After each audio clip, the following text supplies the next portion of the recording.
In 1979, a small network with an unusual name rolled out a big idea. Policy. Google's Public Policy and Government Affairs. A Senate Judiciary subcommittee held a hearing on Google and its censorship policy.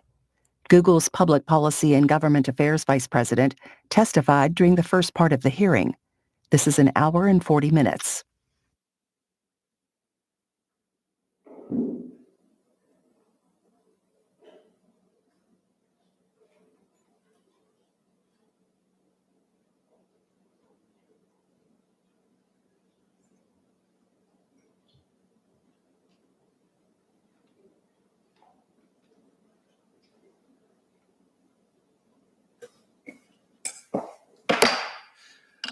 This hearing's called to order.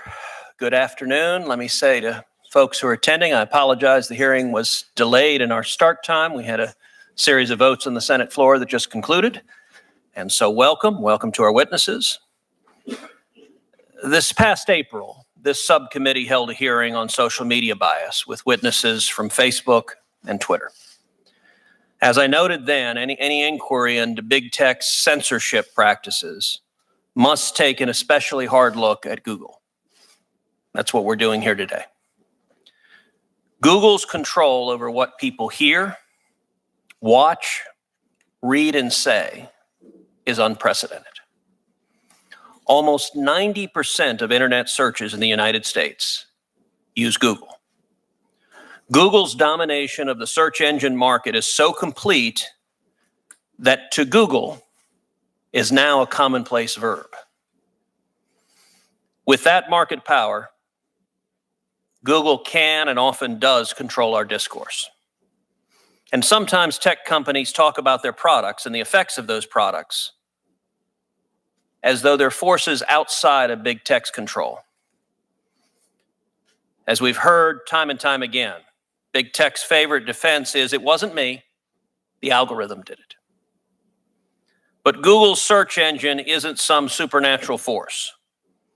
It's a computer program written and maintained by people. So every time we search on Google, we see only the web pages that Google decides we should see, in the order that Google decides we should see them. Type a few letters into the search bar, and Google will tell you what you should be looking for. The same is true of Google's subsidiary, YouTube, the second most visited web page in existence. When you search on YouTube, programs written by people at YouTube provide you with the results. When you watch a video, a program written by the people at YouTube suggests what you should watch next. And when you submit a video, people at YouTube determine whether you've engaged in so-called hate speech, an ever-changing and vague standard meant to give censorship an air of legitimacy.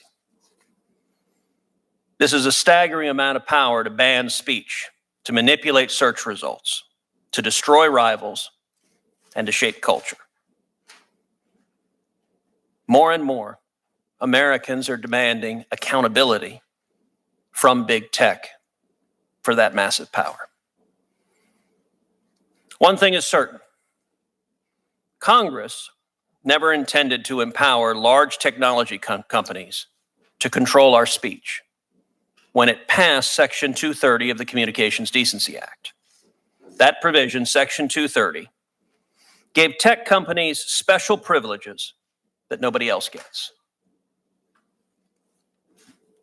If the New York Times or the Wall Street Journal were to publish an op-ed that libeled a private citizen, they can be held responsible. This is the case even when those organizations don't write the content that breaks the law. They can be held responsible merely for publishing it. Not so for companies like Google and YouTube. If someone uses one of those services to commit slander, or to transmit classified material, or to traffic guns or drugs, Far too often, Google is off the hook. Section 230 makes it immune. Big tech gets a perk, a subsidy, that no one else does. Fox News, MSNBC, or anybody else. This immunity, however, was part of a deal. It was a trade. Section 230, the text of it, refers to the internet as, quote, a forum for a true diversity of political discourse. That was the trade at the heart of Section 230. This is because we expected tech companies in the business of carrying others' speech wouldn't favor any side when they did so. There wouldn't be a conservative internet and a liberal internet. There'd just be the internet. That bargain today is falling apart. Big tech continues to reap the benefits of its Section 230 subsidy, but the American people do not. The American people are instead subject to both overt censorship and covert manipulation. I believe it's time to rethink that deal. If big tech cannot provide us with evidence, clear, compelling data and evidence that it's not playing Big Brother with its vast, immense powers, there's no reason on earth why Congress should give them a special subsidy through Section 230. And that takes us to the heart of the problem. Big tech is anything but transparent. Google is happy to collect data on everyone, everywhere, constantly. On you, on me, on all of us. They make sure they know what you search, what you shop for online, what you like. They track your location within a matter of feet so that they know when you visit a physical store. But the information sharing is a one-way street. This must change. Google cannot simply hide behind its algorithms. Big tech's algorithms and search engines only do what humans at companies like Google tell them to do. Just as big tech needs and wants data on all of us, the American people need and want data on big tech. They need it to profit. We need it to protect free speech. And I hope that today, Google will start to answer some of our questions fully and candidly so that we can assess how we can work together to protect the robust marketplace of ideas that American political discourse has been built upon. Senator Harron. Thank you, Mr. Chairman. The calendar says it's July 16th, but it feels like Groundhog Day in the United States Senate. A little more than 3 months ago, this subcommittee held a hearing to explore allegations of anti-conservative bias in the tech industry. My friends on the other side were critical of witnesses from Facebook and Twitter. They claimed a vast conspiracy to silence conservative voices. After listening to some of the comments from that hearing, you might think that some liberal mastermind sits at the controls of those platforms, looking at 510,000 Facebook posts and 350,000 tweets posted every minute, and removes anything that might align with the Republican Party platform. I repeat now what I said then. Claims of anti-conservative bias in the tech industry are baseless. Study after study has debunked suggestions of political bias on the part of Facebook, Google, and Twitter. In June of this year, The Economist released the findings of a year-long analysis that ran on search results on Google's News tab. It found no evidence that Google biases its results against conservatives. In April, Media Matters completed a 37-week study into alleged conservative censorship on Facebook. It found that right-leaning pages actually outperformed left-leaning pages in terms of overall interactions with users. Earlier this year, Twitter performed a 5-week analysis of tweets sent by all members of the House and Senate. It found no statistically significant difference between the number of times a tweet by a Democratic member is viewed as compared to a tweet by a Republican member. One of our witnesses, Professor Francesca Tripodi, has done her own research in this area, and she found no evidence that Google censors conservative content either in its main search product or on YouTube. In fact, she has found that conservative commentators like Mr. Prager, another of the witnesses today, are extremely adept at optimizing their content for Google's search engine, allowing them to capture massive audiences. Undeterred by this evidence, here we are again. 3 months after that initial hearing with Facebook and Twitter, it is now Google's turn to be raked over the coals. Google will be accused of political motives for some common sense actions that are entirely within their rights. Just like we saw at the president's so-called, quote, social media summit last week, President Trump invited a rogues gallery of social media's leading racists and conspiracy theorists to hear about supposed censorship by tech companies. But none of these people had actually been banned from any platform. Each remains free to use the megaphone social media provides to spread their messages of conspiracy and hate. This tilting at windmills comes at a cost. Fears of being tarred as biased have made tech companies hesitant to deal with the real problems of racist and harassing content on their platforms. According to a report by Vice, Twitter is afraid to use the proactive algorithmic approach it uses to remove ISIS-related content to rid the platform of white supremacist content. The reason? Twitter is afraid it might also catch content posted by Republican politicians. YouTube dragged its feet before taking any action against conservative commentator Steven Crowder, despite being informed of Crowder's 2-year homophobic harassment campaign against journalist Carla Maza. When YouTube did finally take action, it took the half measure of removing advertisements from Crowder's videos rather than removing him from the platform entirely. Browbeating the tech industry for a problem that does not exist also draws attention away from the real problems with Google and other tech companies. Last month, a New York Times investigation found that YouTube's recommendation engine served as a roadmap for pedophiles to find videos of younger and younger girls, sometimes as young as 5 or 6 years old. That followed a Wired report on the way pedophiles use the comment section of YouTube videos to identify and share videos of children. A recent Wall Street Journal investigation found that YouTube is overrun by videos pushing fake claims for cancer cures. This is after YouTube stoked the flames of the anti-vax movement to the point that measles has returned to this country. Another New York Times feature documented the radicalization of a young man who followed YouTube's recommended videos down an alt-right rabbit hole. Google is a big, successful company. It employs some of the smartest people in the country. There is no question in my mind that it can solve these problems, real problems. Unfortunately, as long as we're busy making Google defend itself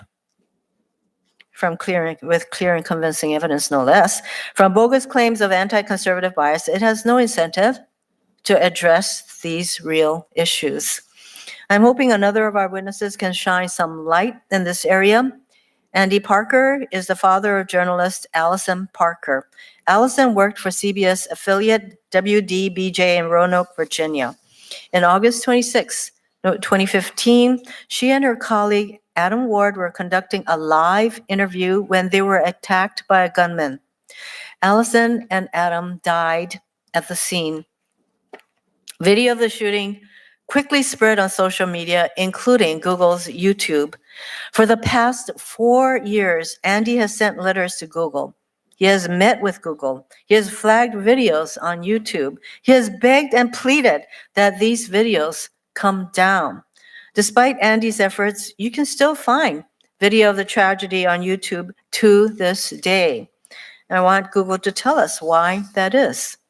I look forward to hearing from Andy. His work to shine a light on Google's failures honors Allison's memory. It also provides a great public service, as I hope this subcommittee, the full Judiciary Committee, and the Senate writ large start to focus on the real problems presented by the tech industry and demand action. Thank you, Mr. Chairman. Thank you. Now happy to introduce our first witness, Mr. Karan Bhatia from Google. Karan Bhatia currently heads Google's Global Public Policy and Government Relations Department. Before joining Google, he served as Deputy Undersecretary of Commerce for Industry and Security from 2001 to 2003, as Assistant Secretary of Transportation for Aviation and International Affairs from 2003 to 2005, as Deputy U.S. Trade Representative from 2005 to 2007, and as Head of General Electric's Government Affairs Division from 2008 until 2018. He is a graduate of Princeton University and Columbia Law School. Thank you for joining us, Mr. Bhatia. Would you please stand and be sworn in? If you raise your right hand.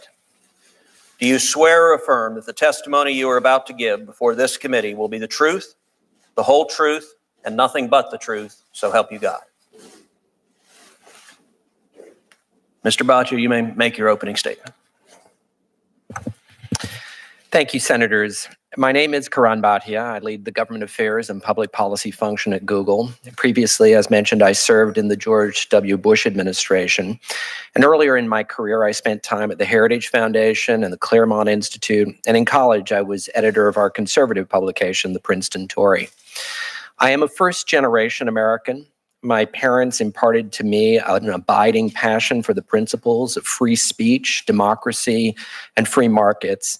And this same passion makes me enormously gratified to work at Google, a company that embodies these values every day around the world. Google is a proudly American company growing across the U.S. We're investing more than $13 billion to expand our presence in 14 states this year, creating thousands of American jobs. We are also a global company and a big American exporter, competing vigorously with competitors from around the world. Through our Grow with Google program, we are proud to work with thousands of small American businesses, enabling them to tap into the commercial opportunity of the internet. We are a company focused on the future as well, investing billions of dollars annually in R&D and innovating new products to help people live better lives. For example, by applying artificial intelligence to enable earlier detection of cancer or predict natural disaster. But above all, we are a company of more than 100,000 people with a wide range of views, nationalities, and backgrounds dedicated to the company's mission of organizing the world's information and making it universally accessible and useful. We live in an amazing time for the free flow of ideas. Never before in the history of mankind has it been possible for so many people to share so many ideas with so many others at so low a cost and through so many different avenues. Internet platforms have been transformative and powerful tools for the marketplace of ideas. Among the many beneficiaries of the internet have been political groups. From the Tea Party movement in the United States to the Arab Spring, the internet has enabled people to spread political messages and build political communities. Providing a platform for sharing a broad range of information is core to our mission. It is also core to our business model. Google needs to be useful for everyone, regardless of race, nationality, or political leanings.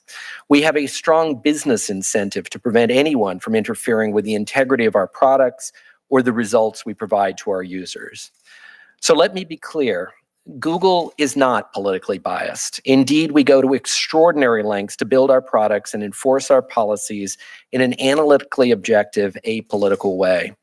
Our platforms reflect the online world that exists. Our job, which we take very seriously, is to deliver to users the most relevant and authoritative information out there.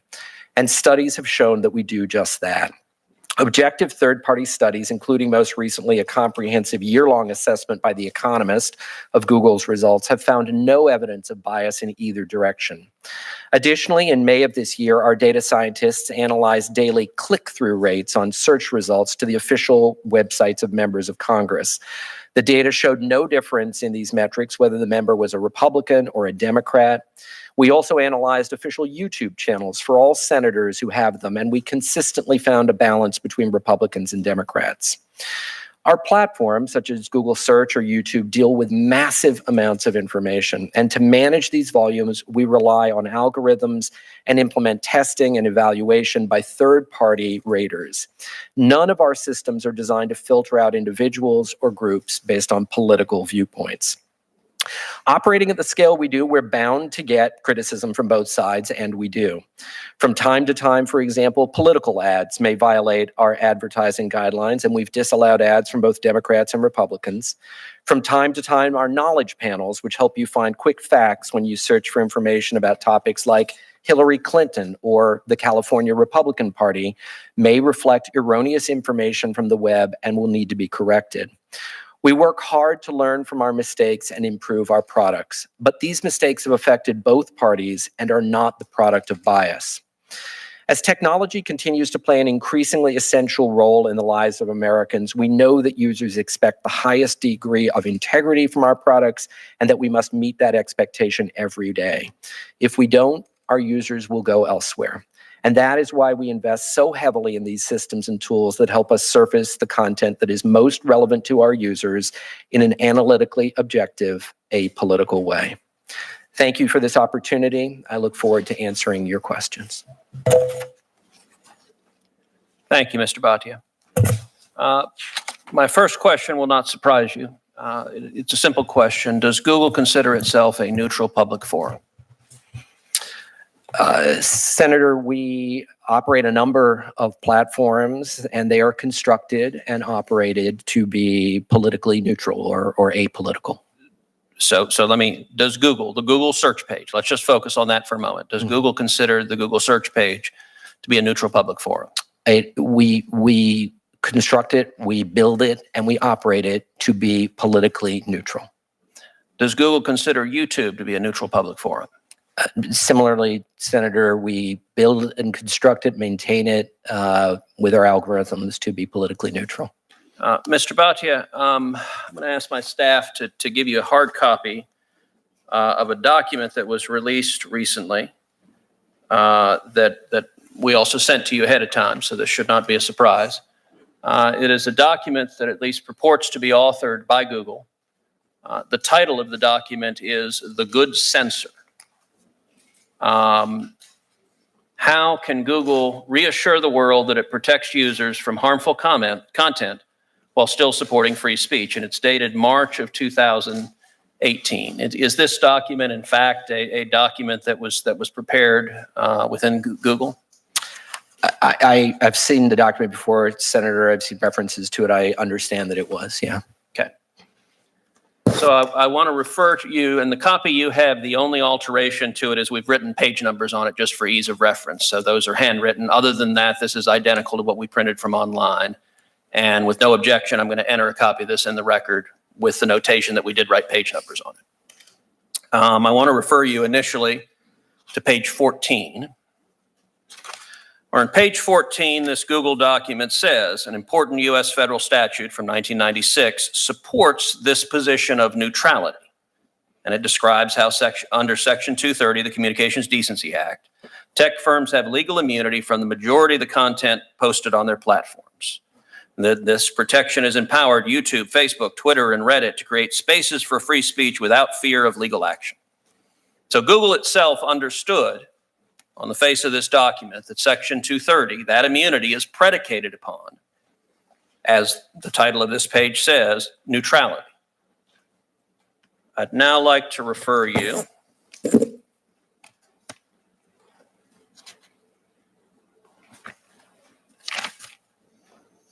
to page 65 of the document. You can put this chart up as well.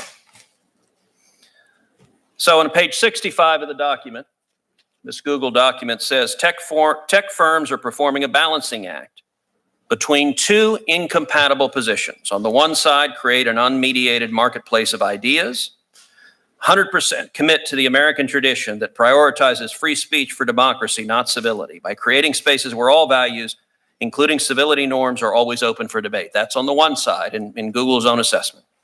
On the other side is create well-ordered spaces for safety and civility, 100% commit to the European tradition that favors dignity over liberty and civility over freedom by censoring, and I will note this is Google's word, censoring, racial and religious hatred, even when there's no provocation to violence. Now, this Google document lays this out as a balancing act between two incompatible positions, but yet, 2 pages later in the document, on page 67, Google concludes, in the eyes of big tech, which side has won out? And indeed, according to Google's document, The Good Censor, Google says tech firms have gradually shifted away from unmediated free speech and towards censorship and moderation. So I guess my first question is this accurate? Does Google engage in, using your own words, censorship and moderation? So, Senator, at the first, just to place this document in context, this was, as I understand it, sort of a thought experiment and sort of a discussion that was underway among our marketing team. It was a marketing document, and it was thinking about sort of this broader tension that exists between, on the one hand, being a forum for free speech, and on the other hand, seeking to introduce certain rules of the road or community guidelines to make sure that the online environment is one that is one that users will want to participate in. And so it was discussing that tension. It is not reflective necessarily of the views of the company as a whole. It is not, it is... Let me then ask my question again, Mr. Bhatia. Is this document prepared within Google? Is it accurate? Is Google engaged in, and the terms used are censorship and moderation in this context, I understand not to mean being moderate, but rather actively moderating the speech that occurs.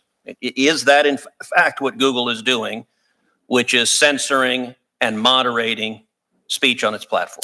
So I would not say that we are censoring speech on our platform. In fact, there is a dramatic, there's as I mentioned in my opening remarks, remarkable opportunities for every part of the political spectrum to be able to participate through the online platforms. We do have, for instance, let's take our YouTube platform. We do have community guidelines that precludes, for instance, people from uploading videos that might contain violent extremism, that might contain hate speech that would prescribe or encourage, incite violence against protected minorities. And let's be clear, this document also that y'all prepared, you've got the logos, if I'm recognizing them correctly, for Facebook, for Twitter, for Google, and YouTube, all on the side towards censorship and moderation. And in fact, the chart goes on to say, create well-ordered spaces for safety and civility. And then it has 3 words: politicized, editor, and publisher. Are those accurate descriptions? Is Google or YouTube editors and publishers? No, sir, Senator, I don't believe we are. And again, I'm not sure the context in which those words were placed up there, but no, we are not. So this Google document, your position is it's just wrong, then? Is that my position is that there are many documents that get produced where you task teams to go off and think about what's going on in the ecosystem. I think this document reflects thinking, that's being done by a marketing team. And in fact, the next page of this slide deck, which I don't think I have in larger form, but I'll read it for you. It's page 68 in the version in front of you. Says, for a long time, we thought of censorship in terms of government and nation states. And I think we're now in an era in which people are starting to realize that private companies, probably more than ever before, control people's ability to amplify their voices and whether or not their speech stays up or comes down. Also what they see and what they can listen to and what they can read. Now, there has been considerable debate, including an argument by the ranking member of this committee just a few minutes ago, that there is no censorship, that no one is engaging in any censorship. This document, and in fact, the quote I just read, I think reflects the concerns of a great many people that Google, a massive company with monopoly power, is choosing whether to amplify people's voices, whether their speech stays up or comes down, what they see, what they can listen to, and what they can read. Do you agree that's in fact what Google's doing? No, Senator. And this, just to be clear, obviously is not, it's a quote from some third party. It's not To be somebody, sure, but somebody at Google. But No. Google put it in this presentation, so it presumably To reflect obviously the discussion that is going out in general in society about whether platforms in general, which have on the one hand, in many cases, a mission, a goal of trying to be available for free speech, for new voices, for diversity voices to be heard, and on the other hand, creating spaces where certain kinds of speech, violent extremist speech as an example, which is clearly potentially damaging and threatening to society and to the community of users, is not permitted. So that's a tension, a natural tension that exists. And I think it's, again, it's not our quote, but it's not an unreasonable thing to expect companies to be thinking about that. All right, so let me ask the last question, my last question for the first round. You have repeatedly made reference to violent extremism and hate speech. One of the companies that has been demonetized by Google repeatedly is Prager University.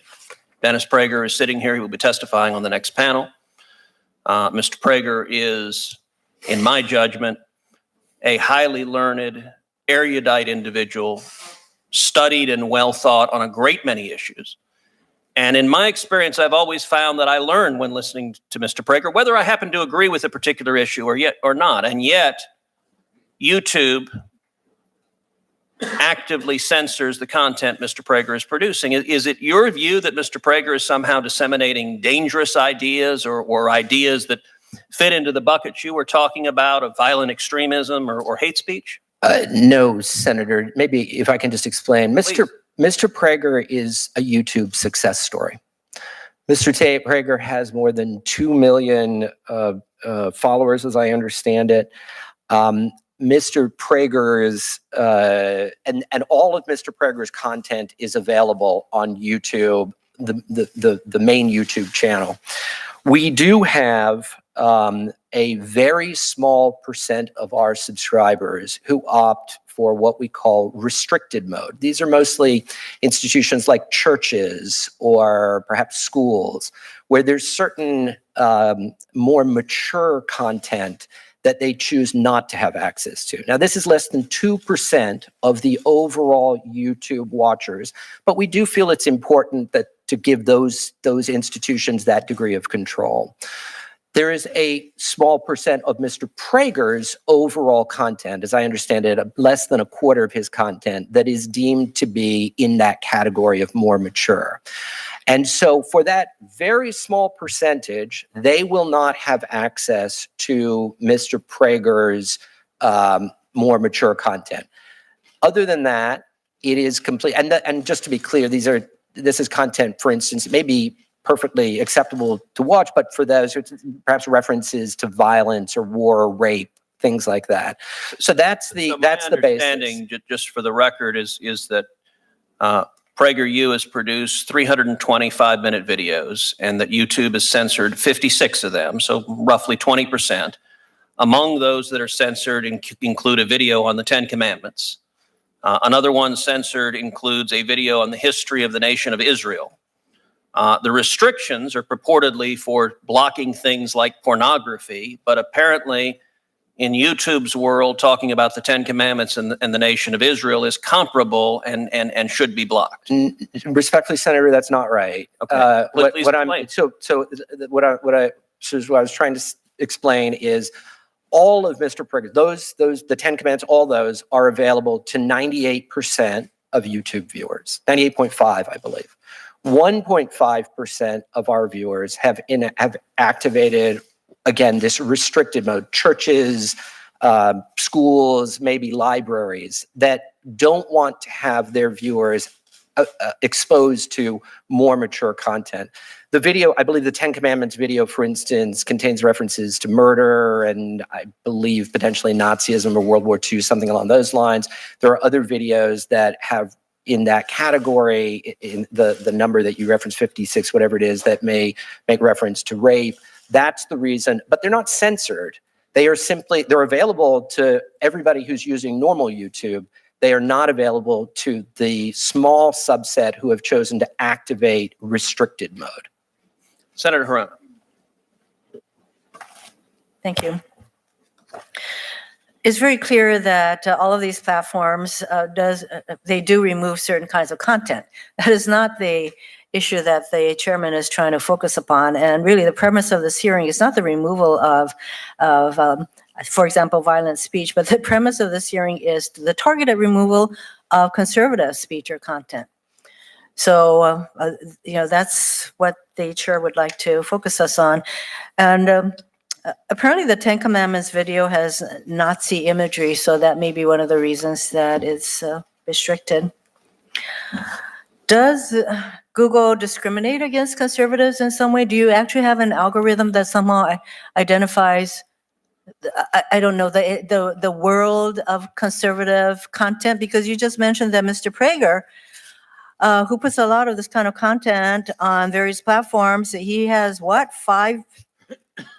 2 million followers, and most of his content is totally available on YouTube. So I find it really amazing that he is here to testify that he's being targeted for content removal. So anyway, does Google discriminate against conservatives, whether on Google search, YouTube, or any other platform?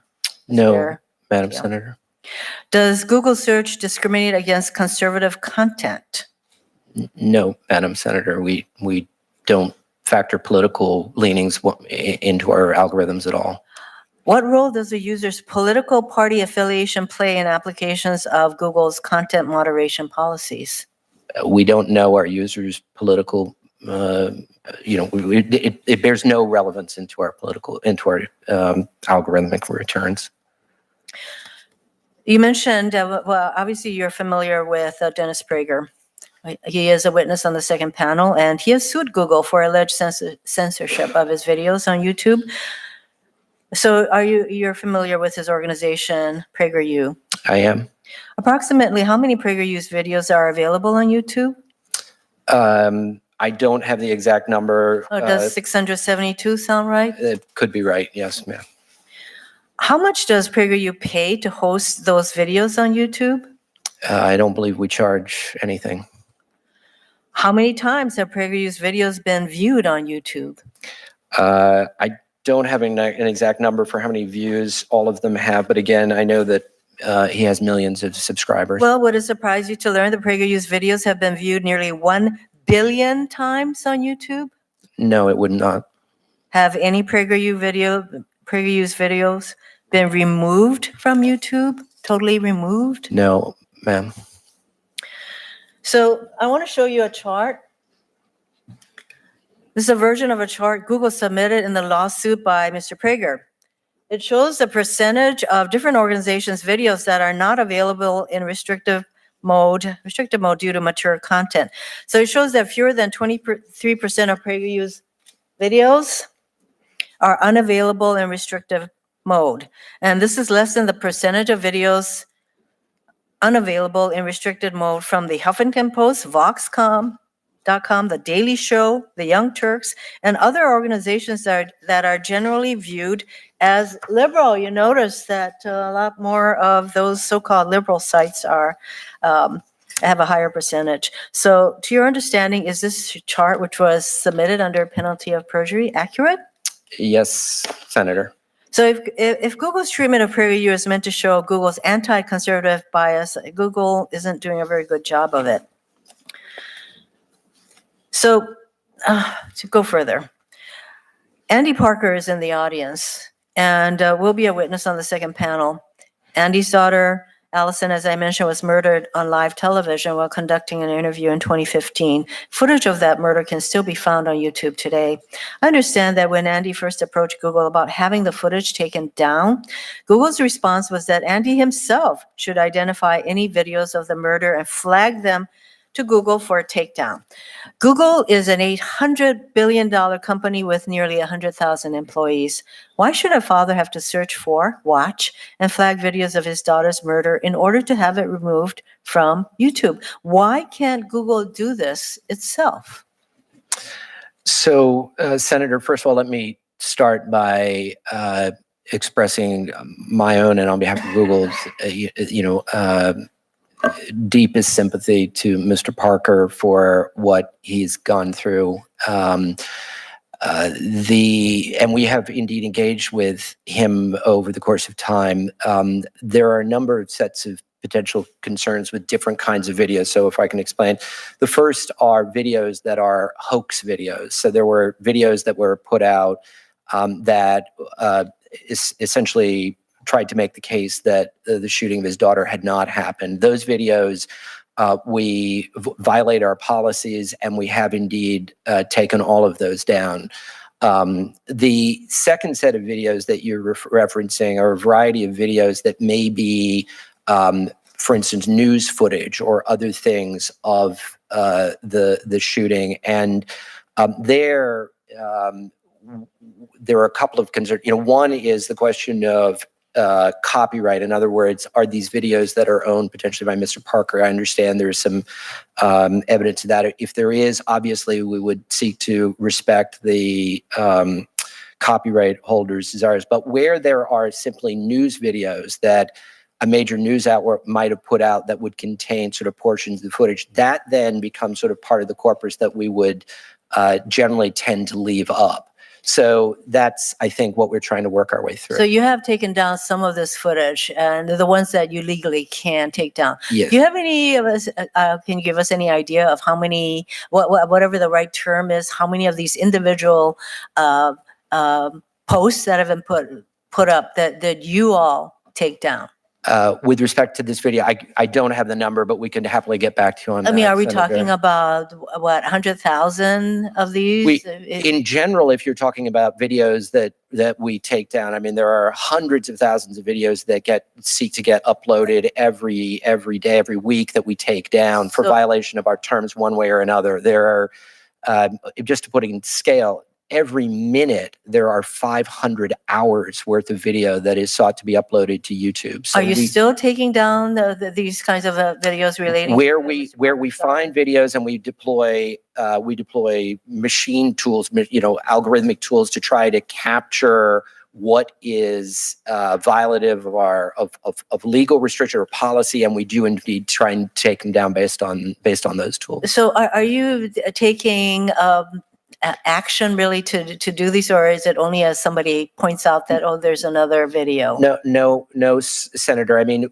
again, given the quantity of video that we have out there, we have to depend upon machines effectively to try and create fingerprints and then spot videos that are violative of our policies, our community guidelines, or others. So we certainly use that as a first instance. We then also do look to members of the community to inform us or point us to things that they also think should be taken down. And when pointed out to us, we have human reviewers look at them and take them down as well where violative. So when Mr. Parker first came to you, it was more than unfortunate that the message he got from Google is go out there and find all these yourself. That was definitely not a good thing. Understood. A good approach for you folks. Thank you, Mr. Chairman. Thank you. Senator Blackburn. I'm sorry, do we have 7-minute rounds? We do have 7. If Oh, okay. you want to take some more time. Sure. I thought we were in 5 minutes. Okay. So just this week, we've been able to find more footage on Allison's murder on YouTube. And again, it seems as though vis-a-vis Mr. Parker that Google has infinite resources, near infinite resources. And I would like to know that you are actively taking down on your own volition these videos. And I think I have a screenshot of one of the videos still available on YouTube, and the person who posted the video made no attempt to hide his content. The title is, quote, breaking WDBJ shooting video footage. It's like screaming out there. And the description states a gunman is on the loose after killing 2 broadcast journalists in a shooting that was captured on live television, etc. And I understand that content moderation can be a difficult task, but it doesn't look like it should be in this case. It's right out there. What possible explanation does Google have for why this video slipped through the cracks and has remained available on YouTube since August of 2015? Again, I'm not familiar with this specific video that you've got a picture of up there, Senator. It again would depend upon the nature of the video that had been put up. If it was, again, a hoax video of some type, it clearly would transgress our policies and would come down and should come down. If it is news footage that another Well, news let's assume organization that put this is up. not any of those categories that you So can't.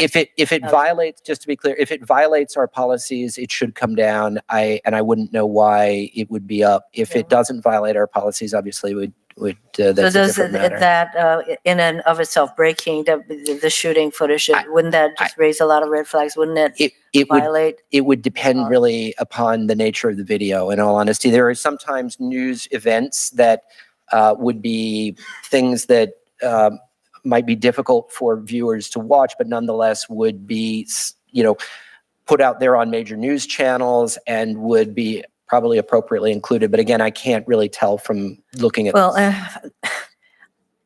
is it the same screenshot that I'm referring to? So again, this is a screenshot from May 30, 2019. It's pretty recent, showing that Andy's team flagged this video for Google. It appears that the only thing Google did in response is label the video as adult content and ask users to confirm their age before watching the video. I would think this would be just taken down. And what is Google going to do to ensure that this video and others like it are removed from YouTube quickly and that they don't come back? So why would you allow people to view something like this rather than taking it down? Again, Senator, it's difficult for me to comment on the specific video without knowing what it is. There will be videos that will be news footage that may be disturbing to people, but nonetheless is legitimate news footage, in which case giving it the appropriate label may be the outcome consistent with our policies. On the other hand, if it violates and transgresses one of our policies, whether it's the policy against hoax videos, whether it's any of the other policies that we might have, we would then look to take it down. So again, difficult for me to say, but we're happy to look into. Why don't you look into this? Yeah. Because I started again, I'm not sure where I am on the time frame here. I think I had about 2 minutes left. 7 when you Oh. stopped. Yeah. Oh, I'm so sorry. Oh, well, you all are being very nice. Thank you. Thank you. Senator Blackburn. Thank you, Mr. Chairman. Mr. Bhatia, thank you for being Thank you, here. Senator. We appreciate it. About a year ago, I said that I felt like 2018 marked the end of the age of innocence for the internet. And if you look forward to this summer, we've got Facebook that has been hit with a $5 billion fine from the FTC. In my opinion, that's not enough. It should have been $50 billion. We all know they've been in violation of their privacy agreements. You all at Google are facing a Justice Department inquiry, and if Microsoft's experience with their 20-year antitrust saga is any indication, then, I hope you realize this is very serious, and it's a serious inquiry. And it seems like the problems around big tech, as it has become a mature industry, that they're just mushrooming. And when we talk about privacy or lack thereof, data security, lack thereof, offenders that are the biggest and the worst offenders, unfortunately for you all, people put Google at the top of the list. So we appreciate that you're here. I want to start with you and talk a little bit about prioritization of search results.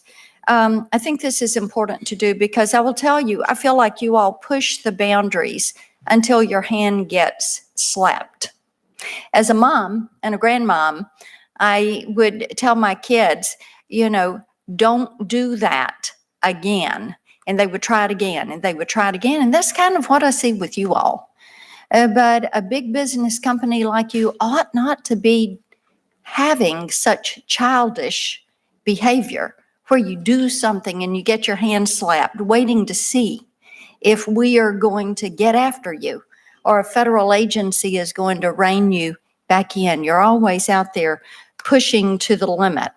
And in doing this, you have a practice that seems that you suppress competition.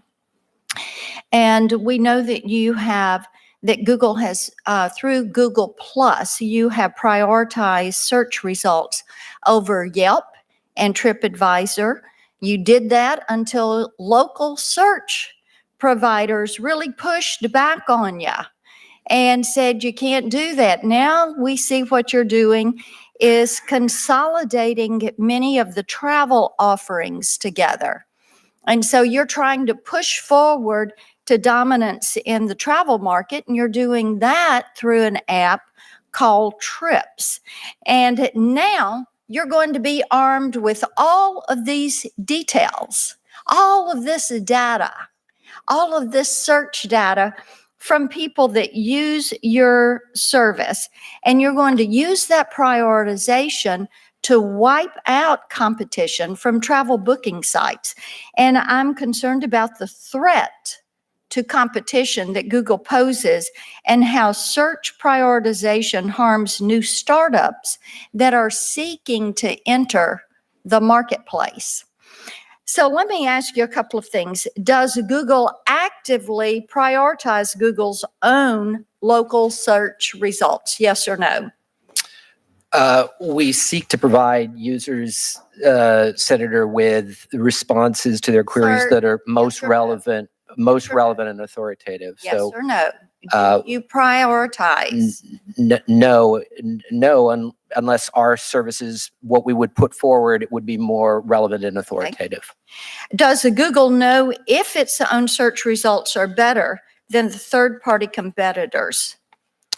It would depend entirely on the different search that you search, So you have all the queries data, that but you're looking. you're not quantifying and you're not prioritizing. There are billions of searches that get run every day. Sometimes we would surface information that we would have, sometimes The others. answer is yes, you do prioritize, and yes, you do use that information. People aren't dumb. They can check how those search results come in. When the FTC investigated Google from 2011 to 2013, it discovered a business practice that is called co-occurrence signals. That is, Google products would be triggered to appear above the 10 blue links when the appearance of a competitor occurred in the page rank results. Does Google still use any form of co-occurrence signals to suppress the competition in search results? Senator, you're deeper into that than I know the immediate answer to. I'll have to get back to you on that. I will tell you that the FTC... Why don't you submit something in writing then for the committee so that we have that? This is a practice you're not supposed to be conducting at this point. You've been investigated for it. Okay, on Monday, you claimed in an op-ed that Google is not politically biased, yet you acknowledged that Google took down or limited the reach of conservative content and accounts and only did so mistakenly. If you want us to believe that Google is an equal opportunity search engine and not an equal opportunity offender, let me clarify exactly what an equal playing field would look like for you all at Google. Google should equally promote video reporting in its search results, whether the article is from CNN or Fox News. Do you agree? We have both CNN and Fox News in our news corpus. Okay. Should Google equally promote news articles in its search results, whether the article be from the Huffington Post or Breitbart?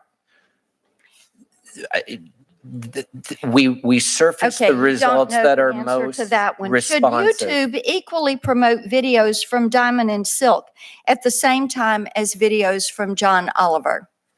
Again, both are in the corpus. Okay, what you gets don't know the surfaced is answer to most that responsive. one. Thank you. I'll move on. In December 2018, reports surfaced that Google employees sought to block Breitbart from Google AdSense less than 1 month after President Trump took office. Google employees sought to use, quote unquote, what they called hate speech as a pretense for banning Breitbart from taking part. the emails show. Ultimately, these Google employees did not succeed in their efforts to censor Breitbart.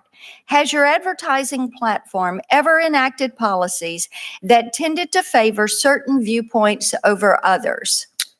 No, Madam Senator, we don't use political indicia to influence our ads. Okay. Has Google ever blacklisted or attempted to blacklist a company, group, individual, or outlet from its advertising partners or its search results for political reasons? No, ma'am, we don't use blacklists, whitelists to influence our search results or. For what reason does Google blacklist a company? As I said, per your previous question, we do not utilize blacklists or whitelists in our search results to favor political outcomes. Doesn't happen. I have one last question, Mr. Chairman, if I have permission. In March 2019, Google set out to form a council on the future of artificial intelligence. That is something very important to us here at this committee. One topic was fairness in machine learning. Yes, ma'am. Of the 8 members appointed to the council, only one conservative was appointed. That was Kay Cole James. She's the president of the Heritage Foundation. She is widely respected as a leader in the conservative movement. Yes. Her appointment caused 2,500 Google employees to sign onto a letter opposing her appointment. The AI panel fell apart after Ms. James was unfairly tarred and targeted for her policies. These days, we hear a lot about implicit bias. Mm-hmm. What has Google done to address the widespread implicit bias against conservative values that persist throughout your corporate culture? And we understand this is in the physical sense and in the virtual sense. So, first of all, with respect to our corporate culture, let me again emphasize we're 100,000 people. We're in many states around the United States, including Tennessee. We are a diverse group of people with many different views, but we do recognize that there could potentially be challenges with implicit bias, and that's precisely the reason that we construct our search engines, construct our platforms in such a way that bias does not get built in. And so, and core to that is the system of making sure that any change in the algorithm that could be proposed or is used is run based through a rating system, a system of search raters, which consists of thousands of people throughout the United States, I think 49 states throughout the US, and any change to promote one change the algorithm as being more authoritative would need to be reviewed by all of them. We appreciate that. And at this committee, we're going to be looking and doing a deep dive into the issues of privacy, data security, antitrust, competition, censorship, prioritization. And we hope that you will come with an open mind to the table and be willing to work with us. I yield back. Thank you. Thank you. Senator Blumenthal.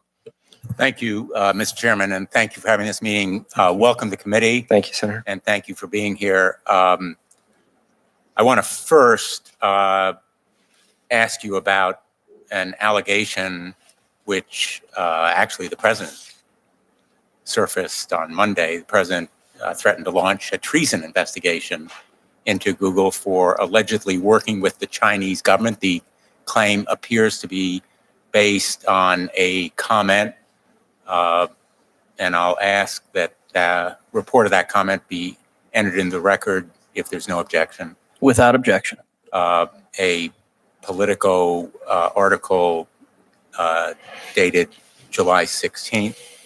The claim appears to be based on Peter Thiel's allegation that Google has been somehow involved in treason. We know it's been a target of Chinese hacking, most prominently in 2009.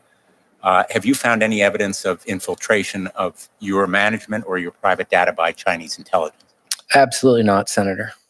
Has Google made any decision about its contracts with the United States government based on pressure or in consultation with China? Absolutely not.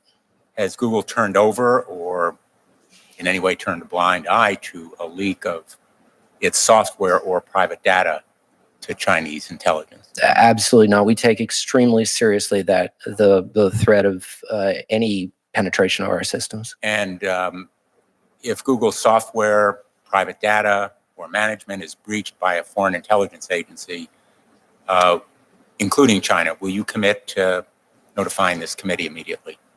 Certainly, sir. And indeed, we work closely with the law enforcement agencies of the U.S. And other appropriate Yes. agencies. Thank you. I want to make an observation, which I think perhaps you've already sensed from the hearing, but also from comments made well prior to this hearing by myself over months, years, but by colleagues sitting on both sides of the aisle. The hourglass has run out on antitrust, on privacy, on moral imperative.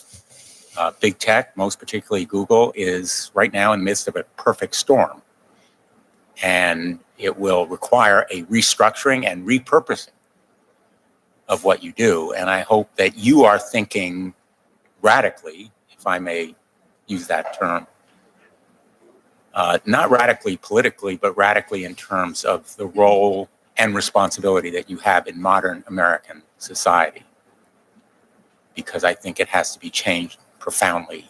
My complaint about the Facebook settlement, so far as what we know of it right now, is not the abjectly inadequate amount of the proposed penalty. $5 billion is barely a tap, not even a slap on the wrist, but the apparent lack of any structural behavior or leadership reform that will be required. We don't know precisely what the outcome will be, but I think that it is more than a missed opportunity. It is a forsaken obligation if there is no radical order to restructure and change Facebook. On the issue that brings us here today,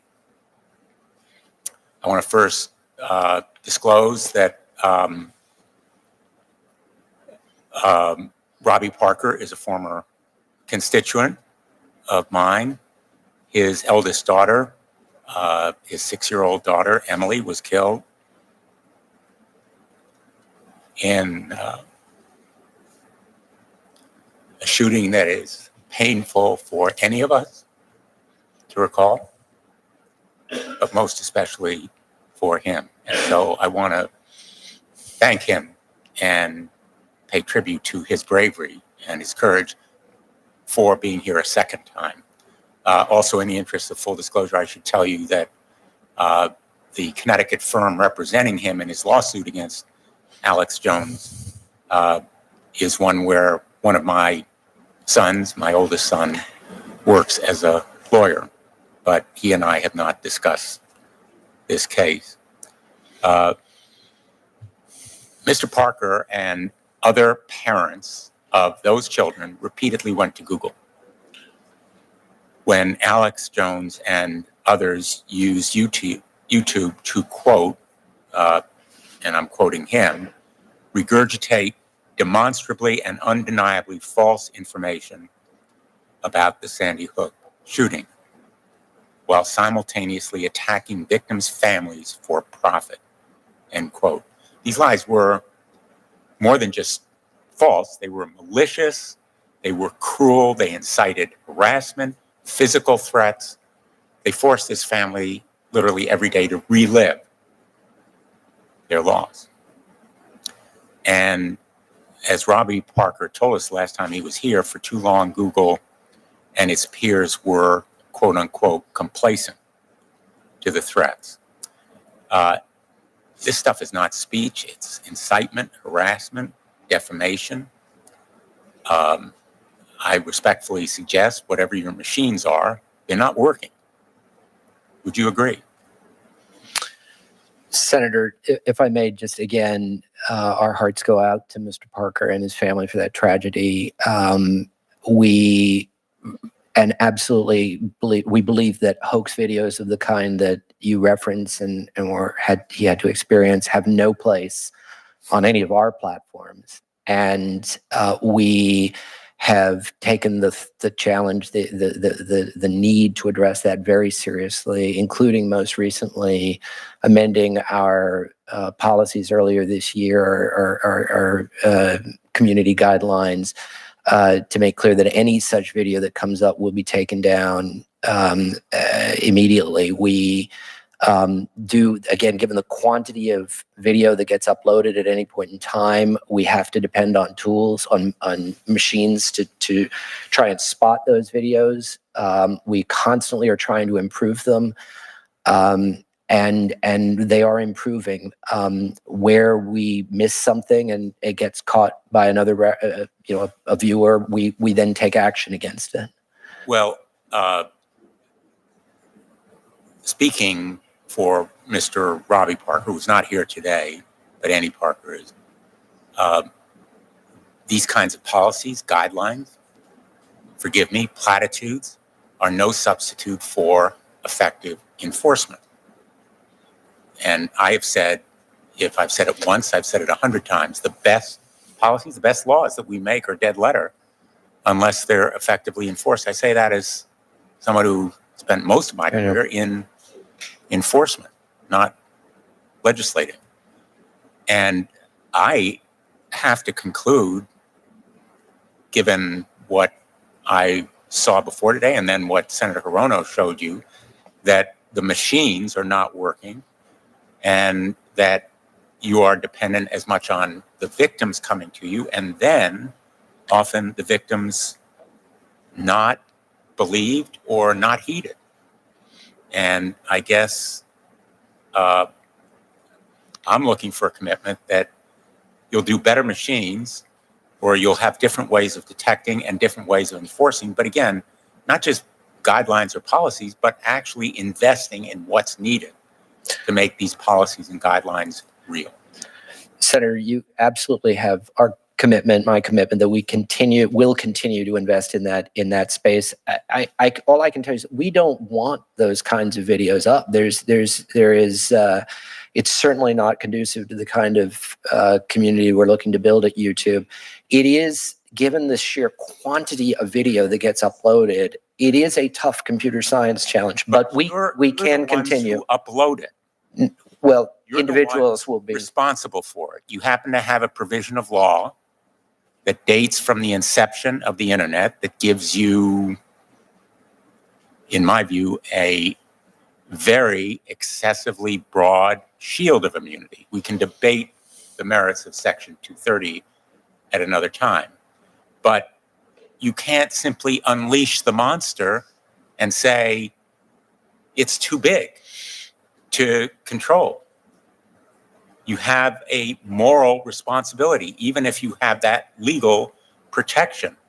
And again, with all due respect,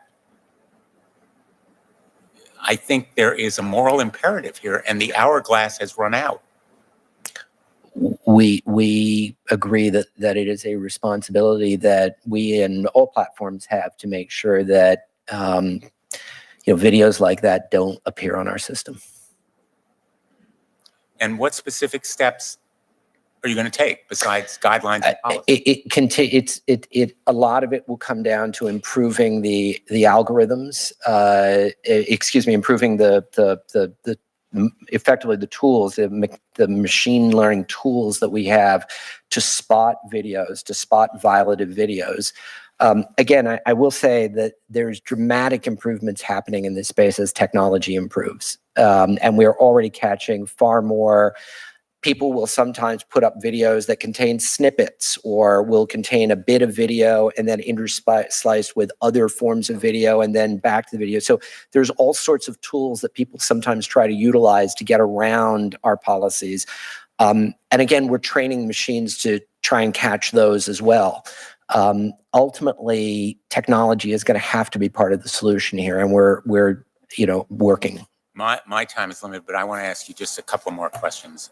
Has Google committed to an independent audit of how it enforces these policies, as Facebook and Twitter have promised? We consult with many people on trying to figure out what the best way of meeting these challenges are, Senator. So we look to them for input on how we're doing. We're looking for advice on how best to My meet the question is challenges. about an independent audit. Facebook and Twitter promised it. Have you committed to it? I think the answer is no. Not along the lines of what exactly you're referencing, I think, but we do. The answer is no. Why not? Well, are you talking about against hoax videos specifically, Senator? Well, they've committed to an independent audit of how their policies and guidelines are enforced. Again, there are a lot of individual policies and guidelines that we apply. So YouTube community guidelines is an example, our advertising guidelines, our search rater guidelines. There are a lot of different guidelines. Each one, we utilize different forms of effectively testing and verification to see how we're doing. So I'm not sure that a single audit of the entirety of what our guidelines or policies are would be viable. They committed to an audit of policy and guidelines specifically on civil rights, which is what has brought us here today. So Google committed to that same kind of audit. We have not yet. I think it's something that we will be looking at. We certainly have a great deal of, we look to the civil. We have engagement with the civil rights community, with leadership in that community to figure out how our. So I want to ask you, and I apologize for Please. But last month, one of your colleagues told the Commerce Committee, and I was doing some of the questioning, that recommendations for harmful misinformation have dropped, quote, by over 50% in the United States, end quote. These are views from YouTube's recommendation system, directed by YouTube itself from systems that it controls. Why have the number of views for harmful content dropped by only 1/2? Why hasn't the amount of traffic that YouTube itself is driving dropped to 0? You can control that. I'm not sure I entirely followed the question, Senator, but let me see. So the recommendation system that you're referencing beforehand, right, we have seen a significant diminution as we've implemented policies earlier this year that are designed to sort of get at some of these kinds of content that you're referencing before. So maybe hoax videos or content that tends to be, anti-vax kind of content, marginal content, significantly deprioritized as we have improved our algorithms for what is recommended. So we have seen a significant decrease in that. We're going to continue to work on it. With respect to, I'm sorry, I didn't follow the other part of the question. Well, I guess the question is, why haven't you reduced it to 0? And I'm going to yield back, Mr. Chairman, because I've happy to continue to engage. Thank you, Senator. Or we can please pursue it in written. Happy to. Thank you. Thank you, Senator Hawley. Thank you, Mr. Chairman. You say that Google takes its content moderation responsibilities very seriously. That's your testimony here today. Is that fair to say? You strive to be even-handed and neutral. Yes, we construct our algorithms to be politically neutral. Analytically objective and apolitical, I think, were your exact words. Exactly. Is that yes. right? And you don't impose filters based on political viewpoints. That's your testimony. That's correct. And despite the fact that almost exclusively your executives' employees donate to one political party, I think 1% of the donations that came from Google in 2016 went to Republicans or Donald Trump. All the rest went to the other party, Hillary Clinton, the Democrats. It is your testimony that you never use content moderation to advance an ideological agenda. Is that correct? Yes, Senator. And it's, it is both contrary to our mission, contrary to our business interest, and it would be incompatible with the systems that we build to work political bias in there, which I think is why we've had third-party studies, including the ones that I referenced, that demonstrate that we do not have political bias. And inconsistent with your basic values, I imagine you would say. Inconsistent with our values. Except for when you do it in China, right? We have You're no- happy to censor for the repressive authoritarian Chinese regime, like for instance with Google.cn, happy to censor away any mention of Tiananmen Square, happy to help the Chinese government maintain control of all information within the country, happy to help them control the information flow to their own citizens. You're happy to do all of that. Would you call that censorship with an ideological agenda? Senator, we don't offer almost any of our products in China. We don't offer Google CN, search. Wait. Are you saying that Google CN did not include censorship tools based on what the Chinese regime asked for? Is that your testimony? Google, Just remind you got drove. we have not.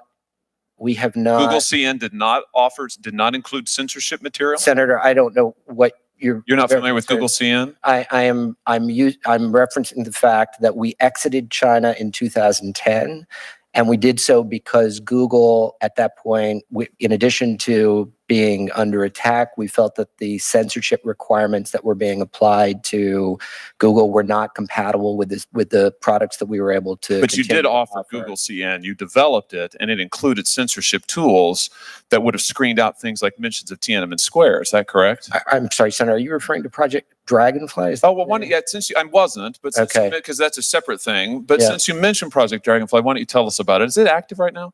It's not, Senator. You were able to say that for the record. It's not active. You've abandoned Project Dragonfly? Yes, we've terminated that. Are you willing to commit today here that Google will not agree to or participate in any form of censorship with the Chinese regime in China against Chinese citizens? Or will you commit to that? You will not agree to any information or restrictions on data flow in China, the Chinese market? Senator, I'm trying to imagine hypothetically what you're referencing. We don't provide search. Google CN, for instance. We don't reference China's search in China. Fundamentally, in China, we actually do very little today, certainly compared to any other major technology company. We really... So you won't block search terms for Uyghurs in concentration camps or Tiananmen Square? You won't do that in any business, any venture going forward? We don't... No, I'm asking you won't, because we know you have in the past. That's what Google CN was. You know, you've contemplated it with Project Dragonfly. I'm asking you now for a commitment. I'm glad to hear you say that Project Dragonfly has been canceled. I think that's news. So that's good to hear, because there's been news reports that it's still active. So I'm delighted We've to hear that. We've been clear that we have no current plans to go into China in the search market. That's great. So that's great. And you're committing to me here today that you will not in the future do so, and you will not engage in censorship in China. What we're willing to commit to, Senator, is that any decision to ever look at going back into the China search market is one that we would take only in consultation with key stakeholders. Yeah, that's what you said in response to Senator Blumenthal's questions about whether or not you submit to an audit. It was the longest no in the English language. Now you're not giving me a yes or a no. Let me just come back to a question that Senator Blumenthal asked I thought was interesting. You're confident that Google hasn't been infiltrated by Chinese intelligence? We see no evidence of that, Senator. What do you think about General Dunford, Chairman of the Joint Chiefs of Staff, his comment at the Atlantic Council a few months ago that typically, I'm quoting him, typically if a company does business in China, they're automatically going to be required to have a cell of the Communist Party in that company, and that is going to lead to the intellectual property from that company finding its way to the Chinese military. Do you think he's right about that, wrong about that? Senator, we do, as I mentioned before, barely any business in China, so I don't have really the basis. And you have tried to. 2010, we exited the country. That wasn't that long ago. 10 years ago. Okay. Well, my point is this. You've been more than willing to engage in ideological censorship in the largest market in the world. You have been more than happy to partner with the most repressive authoritarian regime on the planet, all for profits, whatever it is that is good for Google. Why would anybody believe you now when you say you won't submit to a third-party audit? You just answered Senator Blumenthal no to that. You won't commit to me that you won't engage in censorship when it suits your purposes in China and the Chinese market, for instance, in the future. Why would anybody believe you now when you say we don't ever impose an ideological agenda? What assurances can you give us? Senator, I think what I can tell you is that in China today, we don't offer any of the products that you're referencing that would... No, I mean here, what assurance? Why would we believe you now when you say in the United States or anywhere that you do business? Why would we believe anything Google says about what it does or does not do in terms of promoting an ideological agenda. We know you've done it in the past. We know you do it when it suits your bottom line. Why would we believe you now? What assurances can you do besides your own testimony? Senator, I fundamentally disagree that we're doing, that these are practices for our bottom line. I will tell you that Google has a demonstrated track record of building search engines that meet the needs of consumers here and around the world. We are a trusted brand. I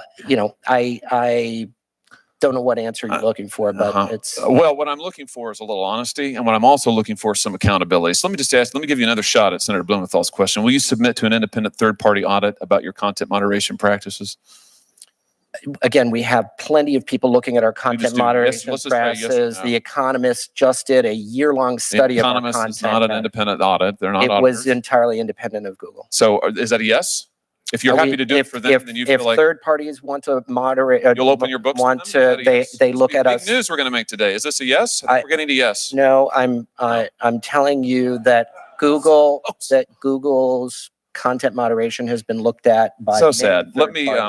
So sad. Let me ask you about YouTube, some other difficult decisions. China seems to be difficult for you. YouTube is also apparently very difficult for you. Why isn't it? What is so hard about ending the automatic referral of videos featuring minors to pedophiles? Why is that difficult? Why doesn't YouTube just do it? You know you can stop it. Why won't you just do it? Senator, I'm not sure. You're not familiar with this issue? No, I'm familiar with the issue that you're referring to. Based on our policy decisions that we've made earlier this year, we have eliminated referencing or recommending videos that contain minors in risky situations, risky conditions. Wait, so you're telling me that you've turned off the auto, you've taken them out of the algorithm, you've turned off the auto referral, you're no longer recommending videos of minors? Yes, not all minors. There will be situations where there's perfectly legitimate video footage containing minors, but videos that contain minors in risky conditions, we have stopped recommending those videos. How much money does YouTube make from videos featuring children? We don't break down money that way, Senator. You don't know what it really, because I thought the response to the New York Times was that it would be devastating for your business model. I don't know that reference. We don't. I can tell you that the kinds of videos that you're referencing, we have no desire to see pedophiles utilizing YouTube. I wouldn't have thought so either.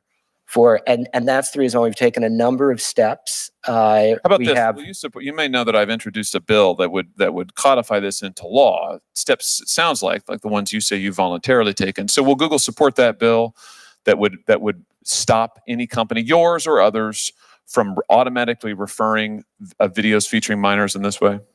I'd be happy to. I haven't looked at the bill, but we'd be happy to look at it. And certainly it's an area it sounds like we have a common interest in working towards a successful outcome on. Well, it's certainly an area in which I think the American people have an interest in protecting their children, just as the American people have an interest in getting information that is free and fair, just as the American people have an interest in having their data protected, Absolutely. Just as the American people have an interest in having companies that describe themselves as a proudly American company. Those are your words. Absolutely. From not doing business with, sharing secrets with, or otherwise promoting the worst, most authoritarian regime on the planet, which is China. So, I'll just associate myself with the remarks of, I think, all of my colleagues here. Clearly, our trust and patience in your company and the behavior of your monopoly has run out. It has certainly run out with me, and I think it's time for some accountability. Thank you, Mr. Chairman. Thank you, Senator Hawley. Mr. Bhatia, you talked about that Google values being a trusted brand. I will tell you, I think that trust has been severely eroded. Google, as I understand it, was founded on a motto of "Don't be evil." There are more than a few Americans who have skepticism that Google is living up to that promise. You answered Senator Hawley that, well, gosh, The Economist and others have done studies. Did The Economist have access to Google's internal records? No, Senator, I believe it was done externally. They ran a series of tests based on results that they were plugging into our search engine. So one of the very frustrating things about this topic is there are very limited data.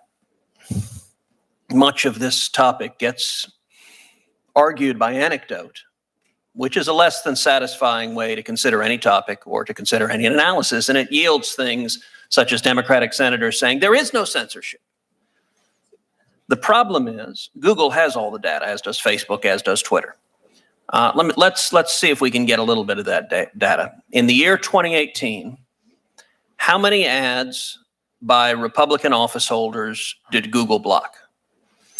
How many political ads? How many ads by a Republican office holder did Google block? I don't have the number off the top of my head. I would say the vast majority of ads that get submitted get run. Will you commit to answering that question? We'd be happy to come back to you. And I want the same answer. How many ads by Democrats did Google block? How many videos by Republican office holders did YouTube block? How many videos by Democratic office holders did YouTube block? Those are objective data. On the latter question, we looked into that. There were no videos blocked by Republicans or Democrat members of the Congress. Okay, so my understanding actually is one of the members of this committee, Senator Marsha Blackburn, had one of her ads blocked because you deemed it shocking content. Is that ads? Again, distinguish ads from videos. I thought you divided those two. Ads, we have had both Democrats and Republicans on occasion be blocked. In the case of Senator Blackburn, yes, there was an ad that she submitted. It involved one of the people on the ad voicing an obscenity that although that was bleeped out, is that correct? That violates our policy as well. It was clear what it was, apparently, and that was violated. So we went back, we talked to the senator. So let me say, I appreciate your commitment to answer these questions, and I'm going to ask them to you in writing. Mm-hmm.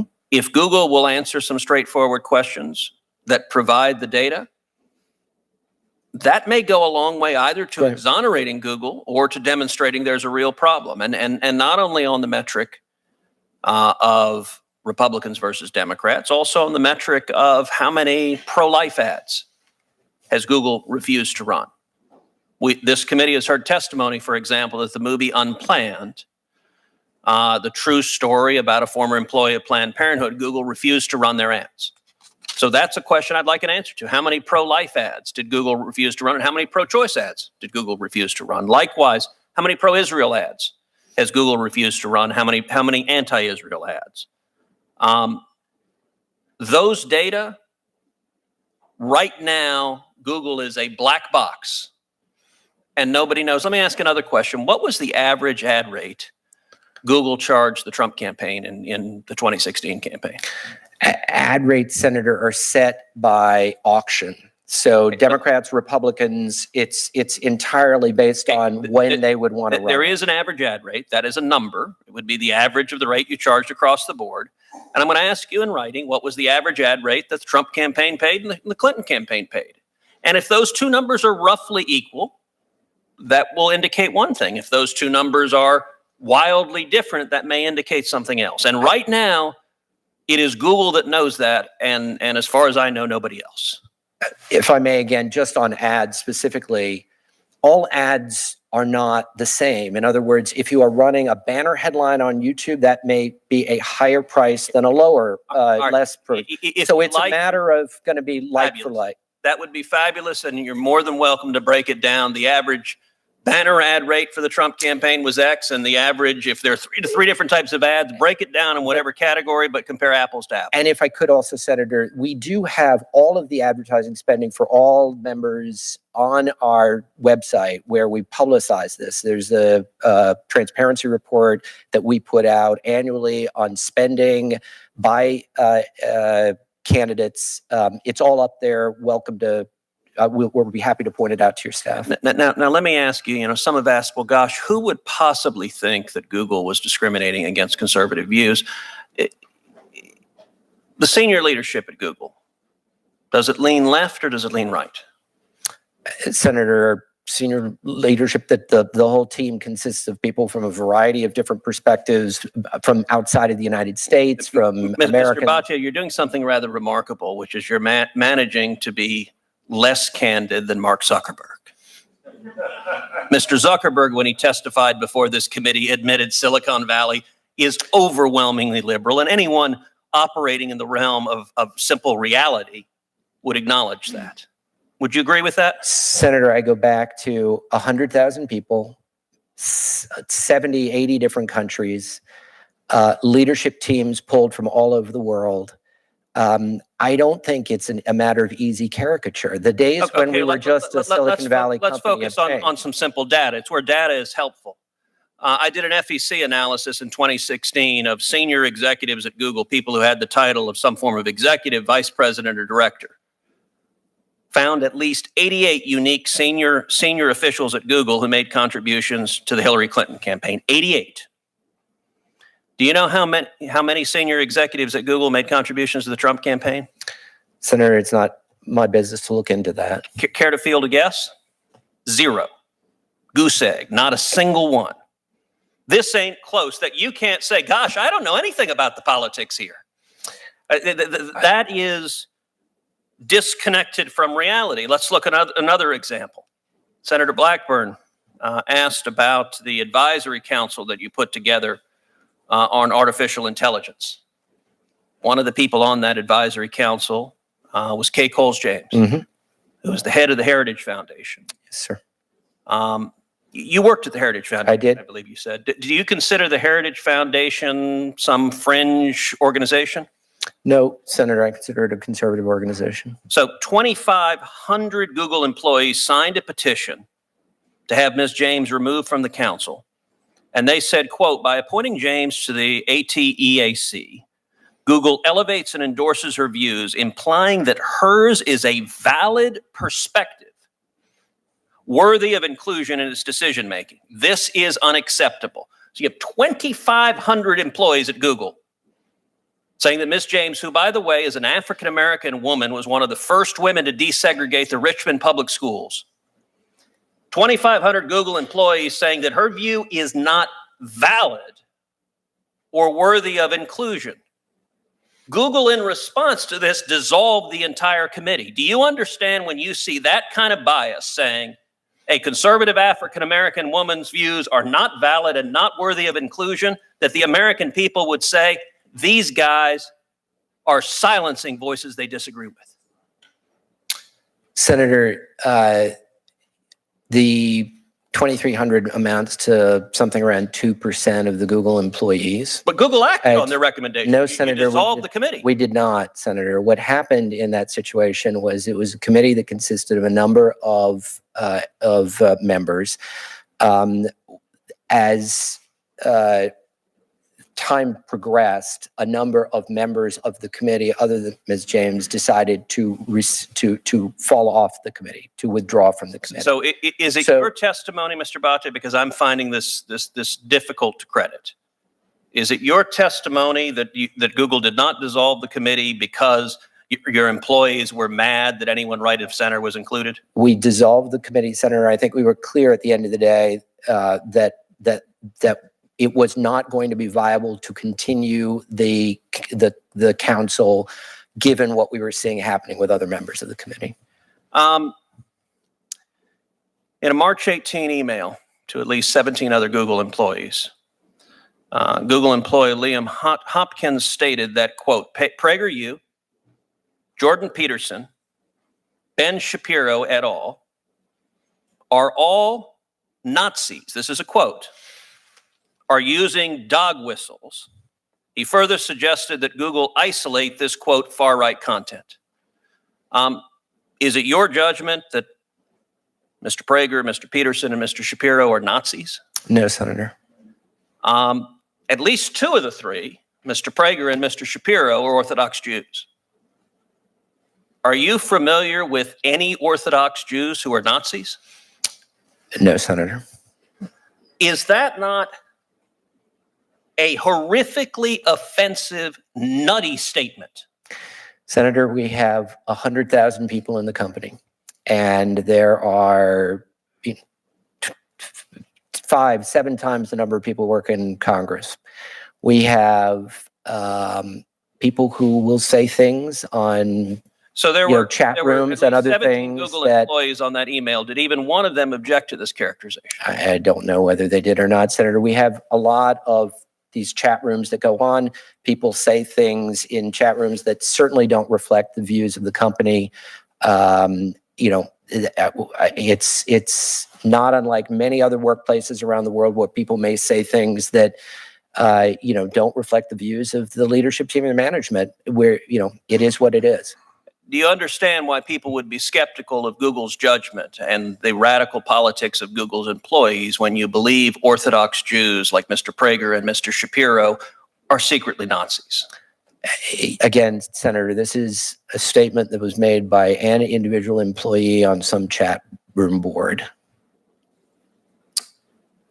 Google executive Jen Janai was videoed saying that Google is, quote, training its algorithms with an eye to prevent something like 2016 from happening again. Is that what Google is working to do? And here's the quote. We're also training our algorithms like if 2016 happened again, would the outcome be different? So, Senator, this was taken, I believe, from the Project Veritas videos where Ms. Janai was, who is a Google employee without responsibility for our search algorithms, was secretly videotaped without her consent. Her reference that you're quoting here and that the video subsequently made was to activities that we have undertaken to make sure that election interference that was seen, foreign state interference in the elections that was seen in 2016 does not happen again. That's what the reference is to. Well, I think one of the best things to come out of this hearing is your commitment to answer the clear and direct questions from this committee with real numbers and specific hard data on Google's practices. That will go a long way to providing transparency that has far too long been missing. And let me echo both Senator Blumenthal and Senator Hawley that I would strongly advise Google submit to an independent third-party audit that has no bias, that has no axe to grind, with access to Google's records. An audit that doesn't have access to the record is meaningless. Your competitors are doing so, and I believe the American people expect transparency from all of big tech. Senator Hirono.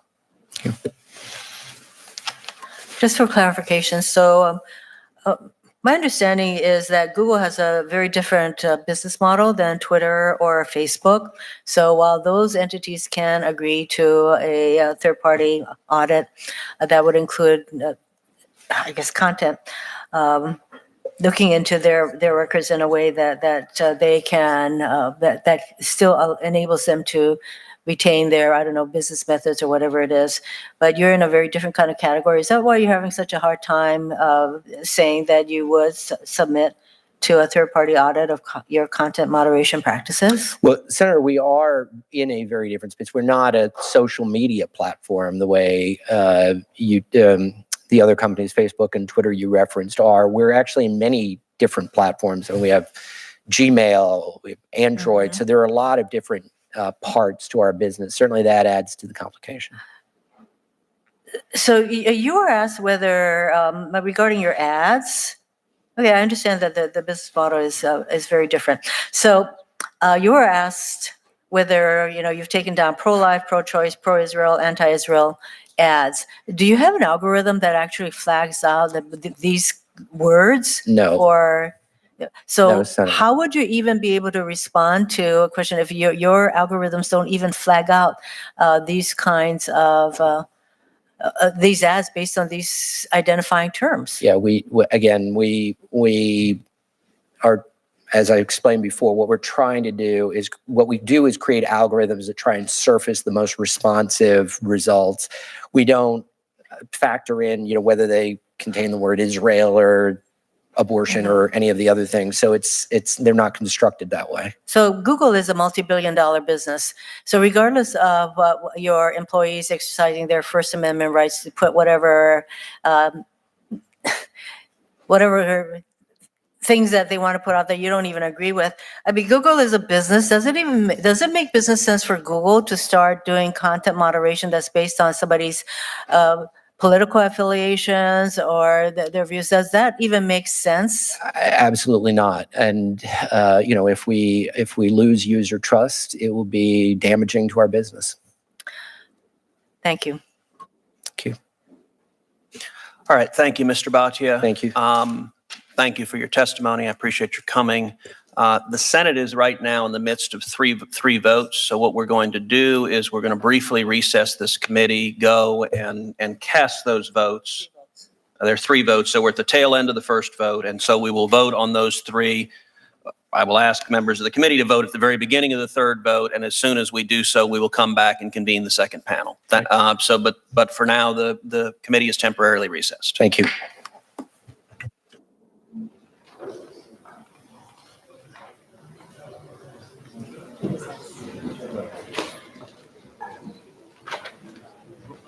You okay? Yes, I am. Tell Jennifer. Following a vote break, members returned to the second half of the hearing on Google and censorship. Among the witnesses were Andy Parker, father of Allison Parker, who was killed during a live TV broadcast, and Dennis Prager, a conservative commentator who claimed that Google and YouTube sought to restrict or remove his video content. This is an hour and 10 minutes.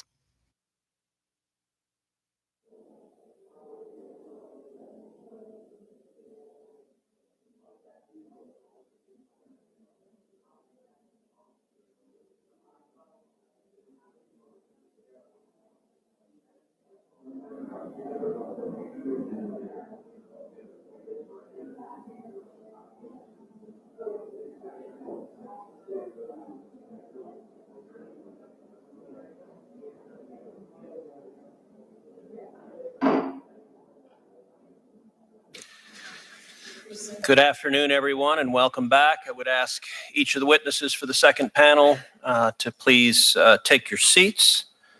Apologize for that delay while we went through the 3 votes we had. We will now begin the second panel of 5 witnesses. Each witness will have a 5-minute opening statement followed by rounds of questions. Our first witness is Mr. Dennis Prager. Dennis Prager is a best-selling author, a columnist, and a nationally syndicated radio talk show host. He is also the co-founder of Prager University, an institution of higher learning on the internet that produces 5-minute videos in which experts distill complex topics in political science, history, philosophy, religion, economics, and psychology. Mr. Prager was previously appointed by President Ronald Reagan to the U.S. delegation to the Vienna Review Conference on the Helsinki Accords. He was also appointed by President George W. Bush to the U.S. Holocaust Memorial Council. Our second witness is Jason Kent. Jason Kent is the CEO of Digital Content Next, a trade association that serves the unique needs of digital content companies. Before joining Digital Content Next in 2014, Mr. Kent served in various executive roles, including as general manager and senior vice president at CBS Interactive, and as the director of Online Publishers Association. He is a graduate of Washington University in St. Louis. Our third witness is Mr. Andy Parker. Mr. Parker is the father of Allison Parker. In 2015, Allison was tragically shot and killed during a live TV broadcast. Mr. Parker now travels across the country to advocate on gun control issues, and he has been working tirelessly to remove footage of his daughter's murder from YouTube and other internet sites. Mr. Parker recently published a book about his daughter's life and legacy entitled For Allison, The Murder of a Young Journalist and a Father's Fight for Gun Safety. Our third witness is Dr. Francesca Tripodi, who is an assistant professor of sociology at James Madison University and an affiliated researcher at Data and Society. Dr. Tripodi's research focuses on how partisan groups interact with the media and the role that community plays in understanding what constitutes news and information. She received a PhD and an MA from the University of Virginia, an MA in Communication, Culture, and Technology from Georgetown University, and a BA in Communications from the University of Southern California. Our final witness is Dr. Robert Epstein. Dr. Epstein is an author, editor, and longtime psychology researcher and professor. He is currently a senior research psychologist at the American Institute for Behavioral Research and Technology, and he is a contributing editor for the Scientific American Mind. He is also the founder and director emeritus of the Cambridge Center for Behavioral Studies in Massachusetts, and the former editor-in-chief of Psychology Today. Mr. Prager, we'll start with you.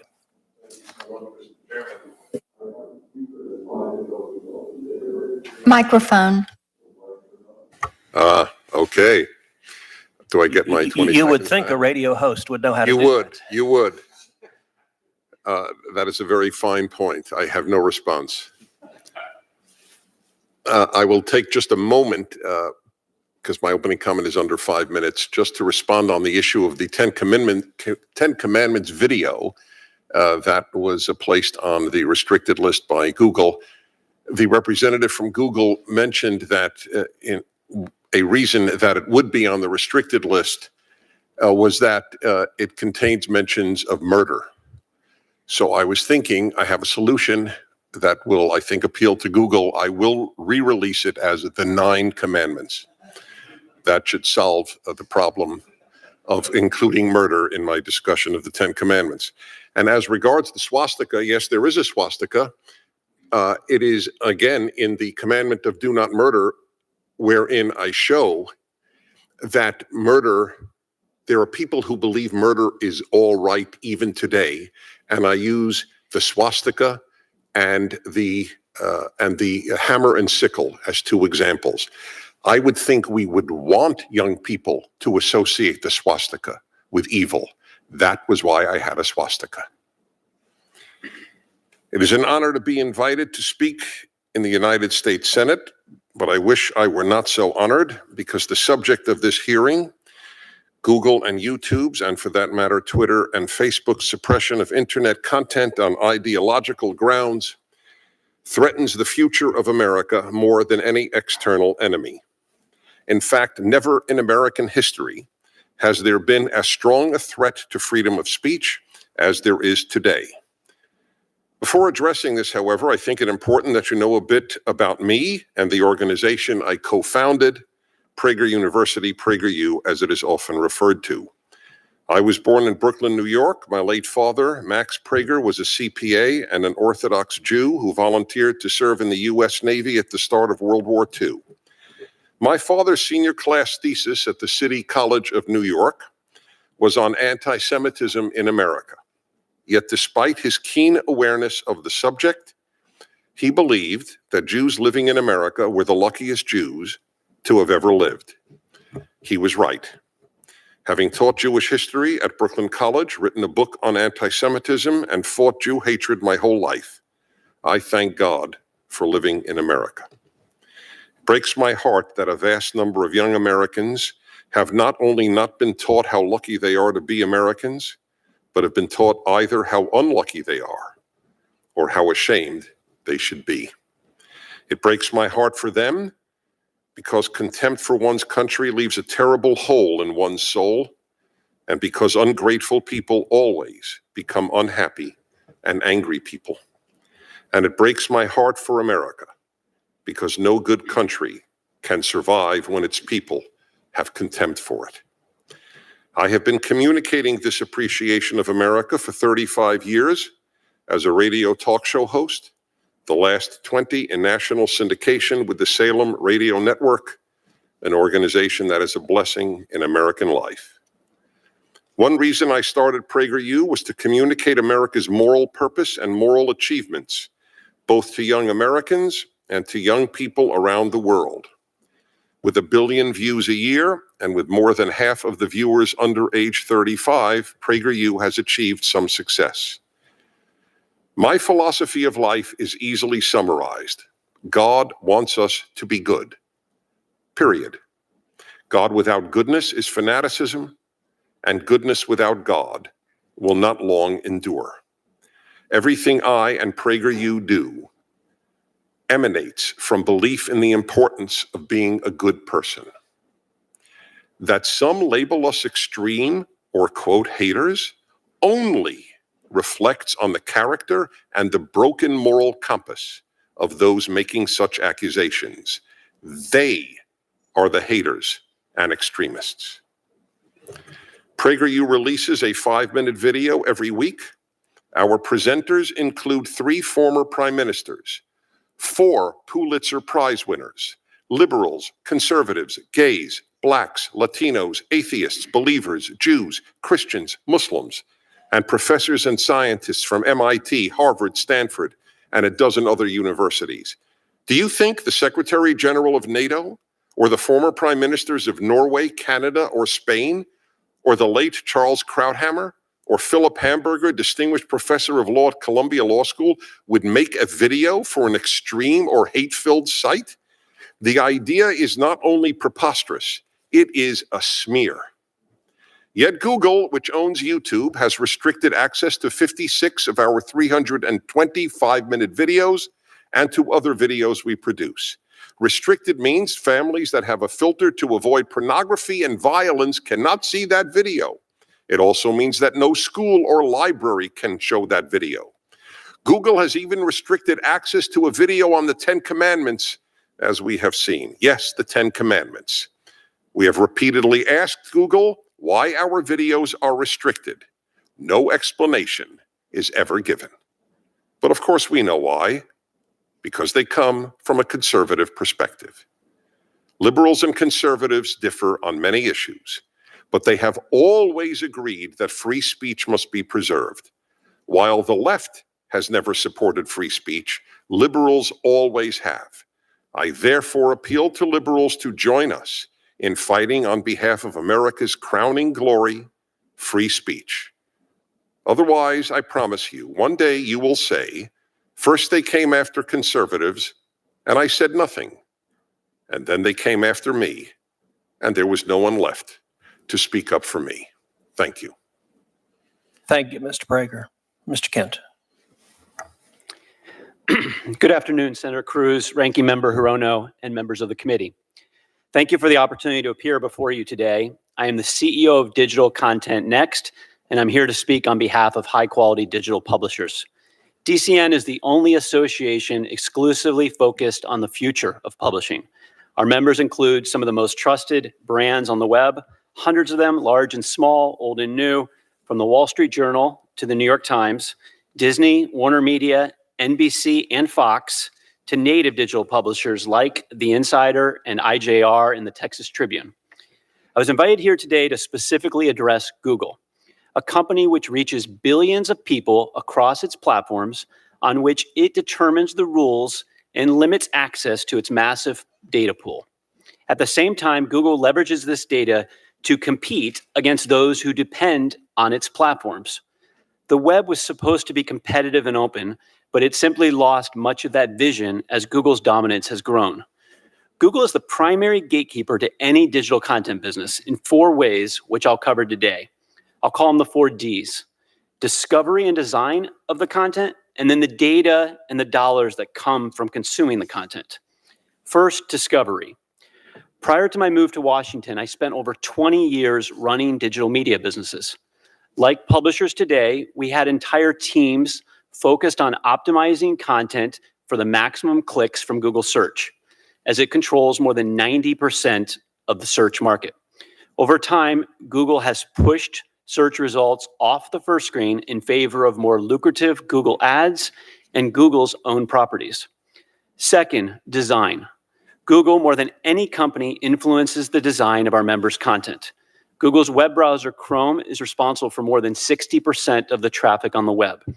Therefore, publishers design their websites to work best inside of Google's browser. With the increase of mobile device usage, Google even developed its own code for the mobile web, which promises even better search results for the publishers who choose to adopt it, furthering their grip on the web. Third, data. Today, personal data is collected and used to micro-target users across the web as cheaply as possible. Our industry's opaque, data-driven ecosystem has mostly benefited intermediaries, primarily Google, at the expense of publishers and advertisers. Last month, for the first time, we saw empirical research that demonstrated this. Google's revenue concentration ties directly to its ability to collect data in ways that no one else can. It's important to understand that Google owns the top 5 domains on the web that track us on more than 75% of the top 1 million websites. They see much of what we do. Data is the source of Google's power, and they leverage it to the hilt. With this in mind, the industry's rules around privacy and data are heavily determined by Google's best interests. Legal teams at publishers are forced to adopt Google's rules or choose not to do business with Google. In other words, there is no choice. Finally, and fourth, the dollars.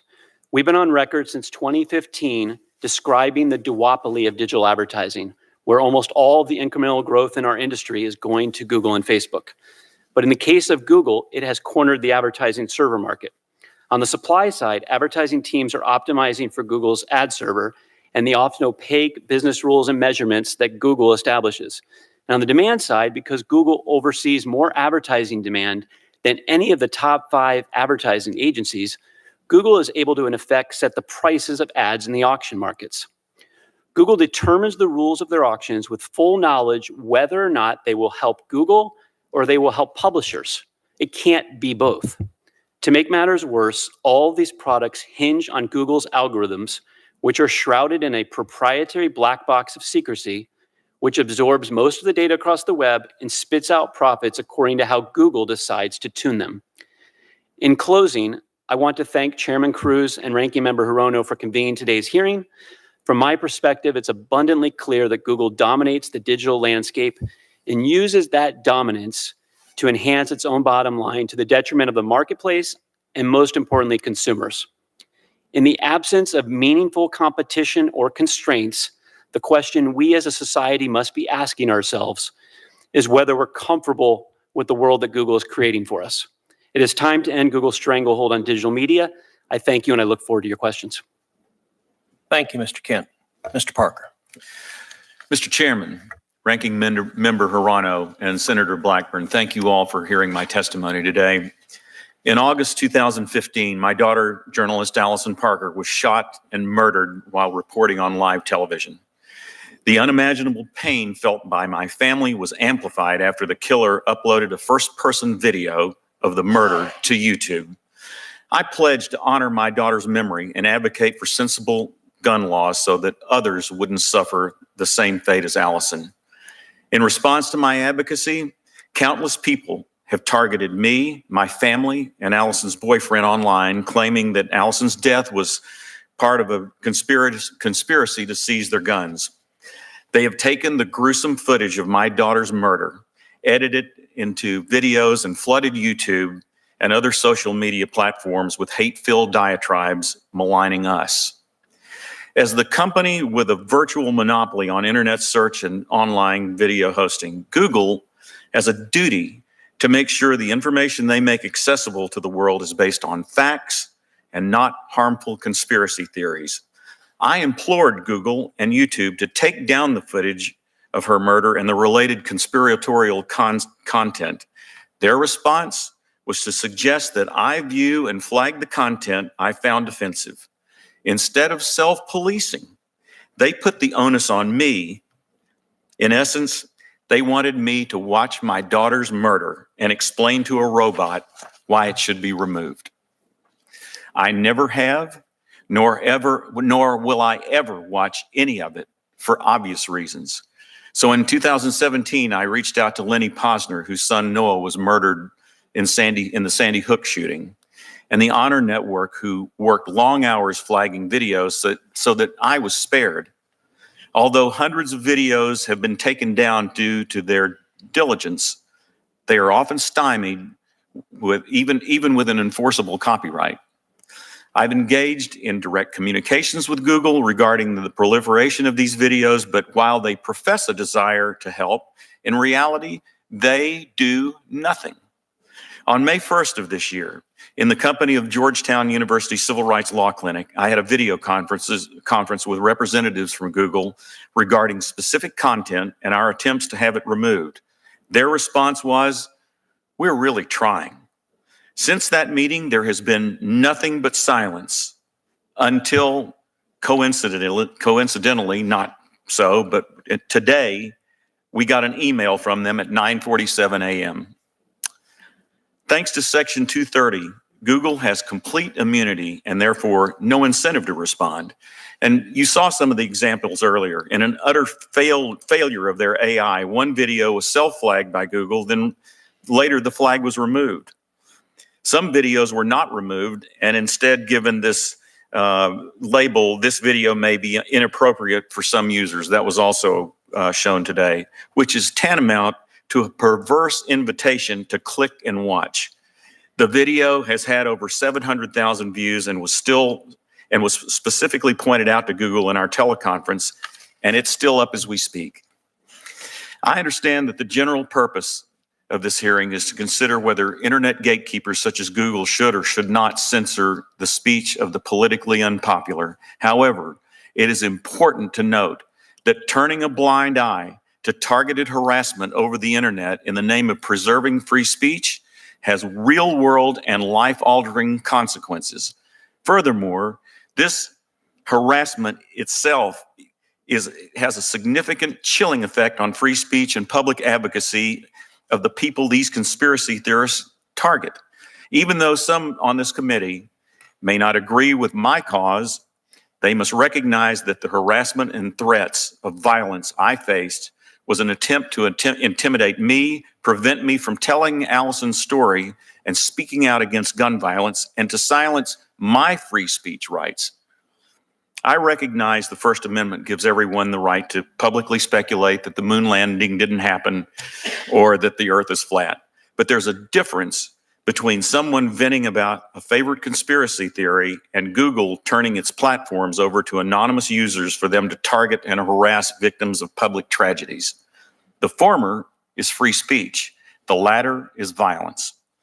As more and more public tragedies and horrific mass shootings occur, they will be recorded, broadcasted, and disseminated on platforms like YouTube, like so much cheap entertainment for Google to use to add a few more millions to their bottom line. Google profits massively off of lack of regulation. If it cannot properly protect citizens from online harassment, hate speech, and moment of death videos, I call on Congress to step in and make sure that proper protections are in place for private citizens like me who are continually harassed and exploited. Currently, platforms like Google are protected against civil or criminal liability under Section 230 of the Communications Decency Act. Removing the Section 230 protection will allow users to hold Google responsible for the conspiratorial content it allows on its platforms. Mr. Chairman, there may not be a lot of issues that you and I agree on, philosophically that is, but we do agree on this. We should protect the First Amendment, but it's time for Google and social media to be regulated. It's the original founders, as you mentioned earlier, had a motto. Their original motto was, "Don't be evil." This motto was replaced in 2015 by "Do the right thing." Google fails miserably on both counts. Thank you, sir. Thank you, Mr. Parker, and thank you for sharing your powerful story and your powerful testament to your daughter. Thank you. Dr. Tripodi. Good evening. It is an honor to return before the Senate committee to discuss my research. During the last hearing and today, conservatives have claimed that Google is biased. Scholars, such as Dr. Epstein, argue that this bias has the capacity to sway elections. My research also confirms that people trust algorithmic output.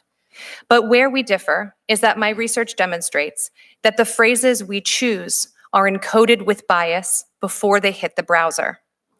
Epistemological frameworks shape what we will search for, how, and why. And simple shifts in syntax dramatically change what Google will return to us. For example, in the fall of 2017, if one were to Google NFL ratings down, all of the top returns supported President Trump's claims that the anthem protests hurt NFL ratings. However, if you searched NFL ratings up, Google returned entirely different headlines supporting the opposite position. When you Google for information about conservative censorship, the top returns are conservative news that support this claim. Google the phrase PragerU, and you get their website, their Twitter account, their YouTube channel, and their Wikipedia page.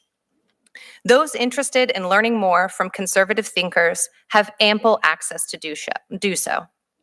My data show that users shape our own realities because we teach Google what we want to see based on the keywords that we enter. My findings also indicate that the process of matching keywords to content can be gamed to maximize exposure. For example, the phrase AOC returns conservative videos on YouTube, even though this is the Twitter handle of Representative Ocasio-Cortez. This matching is not accidental. By partnering with a data scientist, I have obtained and analyzed the metadata of 13 different YouTube channels, including thousands of videos. And in this data, you can see that Fox News is 6.7 times more likely to use AOC as a search engine optimization tag than MSNBC, thereby increasing the probability that searching for the phrase will link audiences to conservative news coverage of a liberal politician. YouTube has a vested interest in keeping people on the site for as long as possible and intentionally feeds audiences content they can't stop watching. Producers also want to commodify their content to maximize exposure. And conservative channels cross-promote guests and ideas in order to feed these algorithmic connections. Now, as a marketing strategy, this is not nefarious. But because they also host far-right thinkers and provide them a platform to validate their opinions, it amplifies those ideas as well. That is because YouTube is a social media network of content creators, featured guests, as well as users who comment, like, or share the videos. Freedom of speech is one of the fundamental rights designed by our forefathers. It is crucial for allowing Americans to express both widely accepted and unpopular opinions without fear of government punishment or censorship. However, privately held corporations like Facebook, Google, and Twitter are not the new public square. They are sophisticated advertising firms designed to profit from the data we provide to them. They are also spaces where people can create mass followings, and those who want to profit from YouTube must adhere to their terms of service. These terms are not written to disenfranchise conservatives. These policies were created in the interest of safeguarding members of protected groups and are designed to reduce hatred, harassment, discrimination, and violence. In sum, what we get from Google depends primarily on what we search. And depending on what you search, conservatism thrives online. For progressive nonprofits, conservative media are the Goliaths, well-funded companies with large production budgets and sophisticated digital marketing campaigns. This is why YouTube's top returns for phrases like gender identity or social justice are conservative videos. Click on these videos and YouTube doesn't try to steer the audience left. It autoplays a steady stream of conservative ideas. Simply put, if content is readily available, it is not being suppressed. What conservatives who are arguing censorship are frustrated with is not the constitutional right to free speech, but is actually a grievance against a free market economy. The right for everyone to speak their ideas does not guarantee the right to captivate a large audience, nor the right to profit from them. Given how YouTube tries to keep audiences on their platform, I think we can all agree that a more pressing issue for this committee to pay attention to is how metadata can amplify hate speech, pedophilia, conspiracy theories, and disinformation. Thank you so much for your time. Thank you. Dr. Epstein.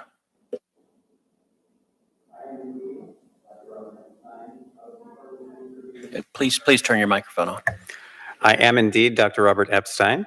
The most important thing for you to know about me is that I'm the father of 5 wonderful children, As it happens, I'm also a research psychologist at the American Institute for Behavioral Research and Technology. I have been center left my whole adult life, but I value my country and democracy more than I value any party or candidate. That is why I'm speaking out today. I'm here to explain why Google poses a serious threat to democracy, how monitoring systems can protect us from companies like Google, and how Congress can immediately end Google's worldwide monopoly on search. My plan for ending that monopoly was published just yesterday in Business Week. I respectfully request that my article be entered into the Congressional record. It's attached to my full testimony. It will be entered without objection. I've been a research psychologist for nearly 40 years. My PhD is from Harvard, and since 1981, I've published extensively on AI and other topics. Some of my research has focused on Google, on the company's massive surveillance operations, censorship capabilities, and unprecedented ability to manipulate the thinking of 2.5 billion people, soon to be 4+ billion. I've written articles about Google for Time Magazine, USA Today, that kind of thing, but also for the Daily Caller and even Russia's Sputnik News. I reach out to diverse audiences because I believe the threats posed by Google, and to a lesser extent Facebook, are so serious that everyone needs to know about them. Here are just 3 disturbing findings from my research, which adheres to the very highest standards of scientific integrity. Number 1, in 2016, Google's search algorithm likely impacted undecided voters in a way that shifted at least 2.6 million votes to Hillary Clinton, whom I supported. I know this because I preserved more than 13,000 election-related searches prior to Election Day, and Google's search results were significantly biased in favor of Secretary Clinton. I know the number of votes that shifted because I've conducted dozens of controlled experiments that measure how opinions shift when search results are biased. I call this shift SEAM, the search engine manipulation effect, which I first published in the Proceedings of the National Academy of Sciences in 2015. Biased search results can easily produce shifts in the opinions and voting preferences of undecided voters by up to 80% in some demographic groups because people blindly trust high-ranking search results over lower ones. SEAM is an especially dangerous form of influence because it is, in effect, subliminal. It also leaves no paper trail for authorities to trace. It's an example of a short-lived or, quote, ephemeral experience. That's a phrase you'll find in internal emails that have leaked recently from Google. I'm now studying 7 such manipulations like SEAM, and unlike billboards or those Russian-placed ads, these manipulations are invisible and non-competitive. They're controlled entirely by big tech companies, and there is no way to counteract them. Number 2, on Election Day in 2018, the Go Vote reminder that Google displayed on its homepage gave one political party at least 800,000 more votes than it gave the other party. That reminder was not a public service, it was a vote manipulation. Number 3, in the weeks leading up to the 2018 election, bias in Google's search results may have shifted upwards of 78.2 million votes spread across many races to the candidates of one political party. This number is based on bias in data captured by my 2018 monitoring system, which preserved more than 47,000 election-related searches conducted by a diverse group of American voters. I know how to stop big tech in its tracks, and that brings me briefly here to monitoring systems and the proposal I published yesterday. A 2015 phone call from the Attorney General of Mississippi prompted me to start a years-long project in which I have learned how to capture online ephemeral experiences.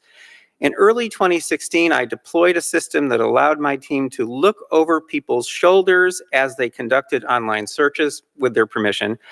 I deployed a more sophisticated system in 2018, and I'm raising funds now to build a much more comprehensive system in 2020, one that will allow us to catch big tech in the act, to instantly spot when Facebook is biasing news feeds or when Twitter is suppressing tweets sent by Ann Coulter or Elizabeth Warren.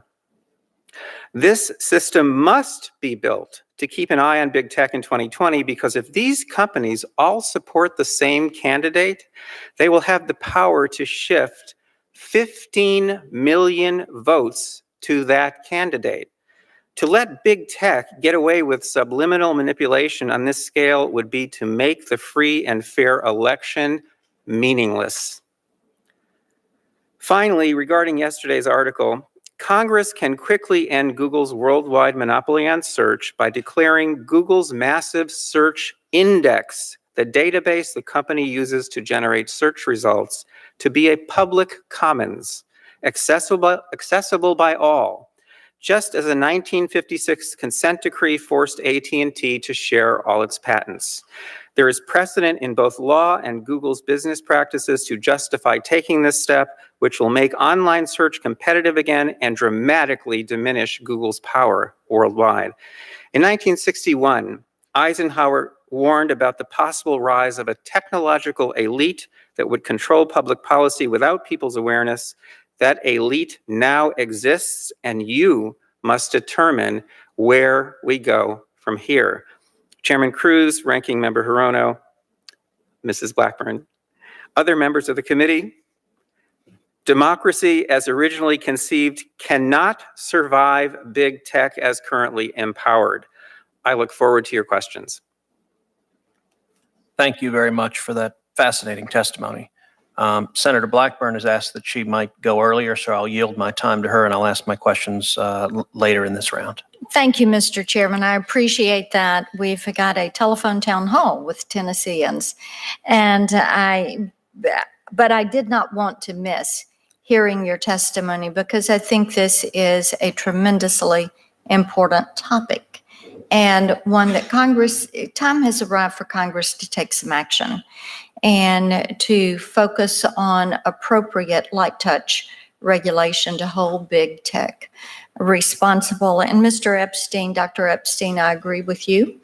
They are manipulators. It is not lost on me that Mark Zuckerberg at one point said Facebook worked more like a government than a corporation, and it is a very manipulative one. And Dr. Tripodi, I will tell you, I agree with you too. They're nothing but big advertising companies, and their business model is pretty much built on greed. And Mr. Parker, I will say my heart breaks for you. I very much remember, very vividly remember seeing that footage with Allison, and I can only imagine, as a mom and a grandmom, I can only imagine what you and your family have lived through. And so I thank you for your courage in speaking up. Mr. Kent, I will say to you, privacy is important, and I think probably it is time that we do something on privacy. I have had the Browser Act. I introduced that when I was in the House. It is light touch regulation, but what it does is to give the consumer the opportunity to own, as I call it, their virtual you, which is you in your presence online, gives you control over that. And I think this body would be well advised to move forward with legislation such as that. Mr. Prager, I have been to your website, know your work, and I share your frustration with Google and YouTube. And I know that you filed a lawsuit against both companies in 2017, and I feel for you in sharing your frustration. As you probably know, I have borne the worst of Google's culture, their corporate culture, and their employees' political bias. And yes, indeed, Dr. Tripodi, you and I could have a good discussion about this, but they do bring that bias to work, and it does inform those algorithms. And one of their senior engineers actually singled me out for my political views and then doubled down on that. And then Google came along and refused to put up an ad from the Tennessee Republican Party in support of my campaign. So is there bias? Yes. Have I experienced firsthand? Yes, I have. And, but Mr. Prager, I've got just a couple of questions before we move on, and I want to go through these quickly. How did Google and YouTube's censorship harm your ability to communicate your message online? Well, it's fairly evident if things cannot be seen by any family that restricts pornography and violence, if no school can see it, by definition, if it's on the restricted list, if no library can show it, that's a very serious restriction, especially given that our target audience is young people. So they're depriving us of the very people that we most want to touch with our message.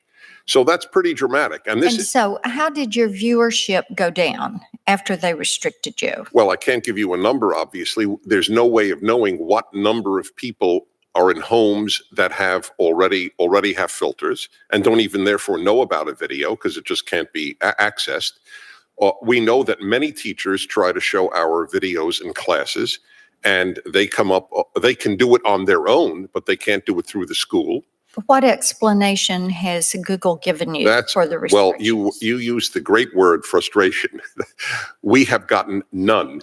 And actually, it's almost unbelievable because if you look at the list, and like the 10 Commandments being a perfect example of how people will go, you got to be kidding. Well, what I finally found out today, you did. We all heard. The representative of Google told us why the 10 Commandments video was taken down, because it contains murder. So as I said, we have a solution. We'll put up one without "thou shalt not murder" in it. But that's so absurd as to be hilarious. This will be something I will replay on my radio show for years. That is the level of absurdity. I feel like I'm in a Monty Python skit here when he says something like that. The only possible explanation for all of this is they don't like PragerU because we're a very, very influential conservative voice touching a lot of lives. There is no other explanation. I thank you all. My time's expired, but thank you for your attention to the issue. Thank you. And Mr. Chairman, thank you for the focus on this. I yield my time. Thank you. Senator Hirono. Thank you, Mr. Chairman. Mr. Parker, of course, you have all of our sympathies and empathies for all that you've been going through. You did hear the Google witness say that they are proactively eliminating this kind of content. And you said, though, that I think you testified that they're doing nothing. They've done nothing. Yes, and that is correct. And his testimony was not accurate at all. They are not doing anything. They continue to.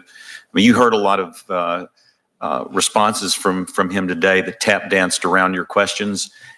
It's similar to what I've experienced over the last 2.5 years. So, Mr. Parker, then is it still all on you, basically, and you have hired someone to help you because it's an engineer to help who specializes in AI to help track down copies of the video? Well, I've gotten, thankfully, volunteers. There's a gentleman here that's an engineer, Eric Feinberg, who's flagged a lot of these videos. Lenny Posner, again, has and his group have flagged videos. But essentially, yeah, the onus is still on me and the people and the volunteers to take this stuff down. And when they do quote unquote self flag something, there was one that literally it was flagged to be taken down, and then 2 or 3 days later, it was back up again.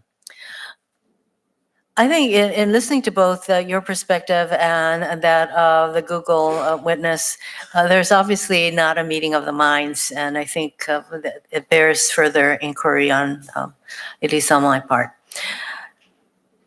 I understand that the TV station that was involved has given you the copyright to the video in order to assist your efforts. So why was it necessary for you to resort to claiming copyright infringement Don't the YouTube community guidelines already prohibit violent or graphic content? They do, but that was another avenue for us to say, well, wait a minute, if you're not going to remove violent content and moment of death, that was, they have a certificate that you apply to these videos. It says, if you apply the moment of death video or certificate, then we take it down, except that they don't.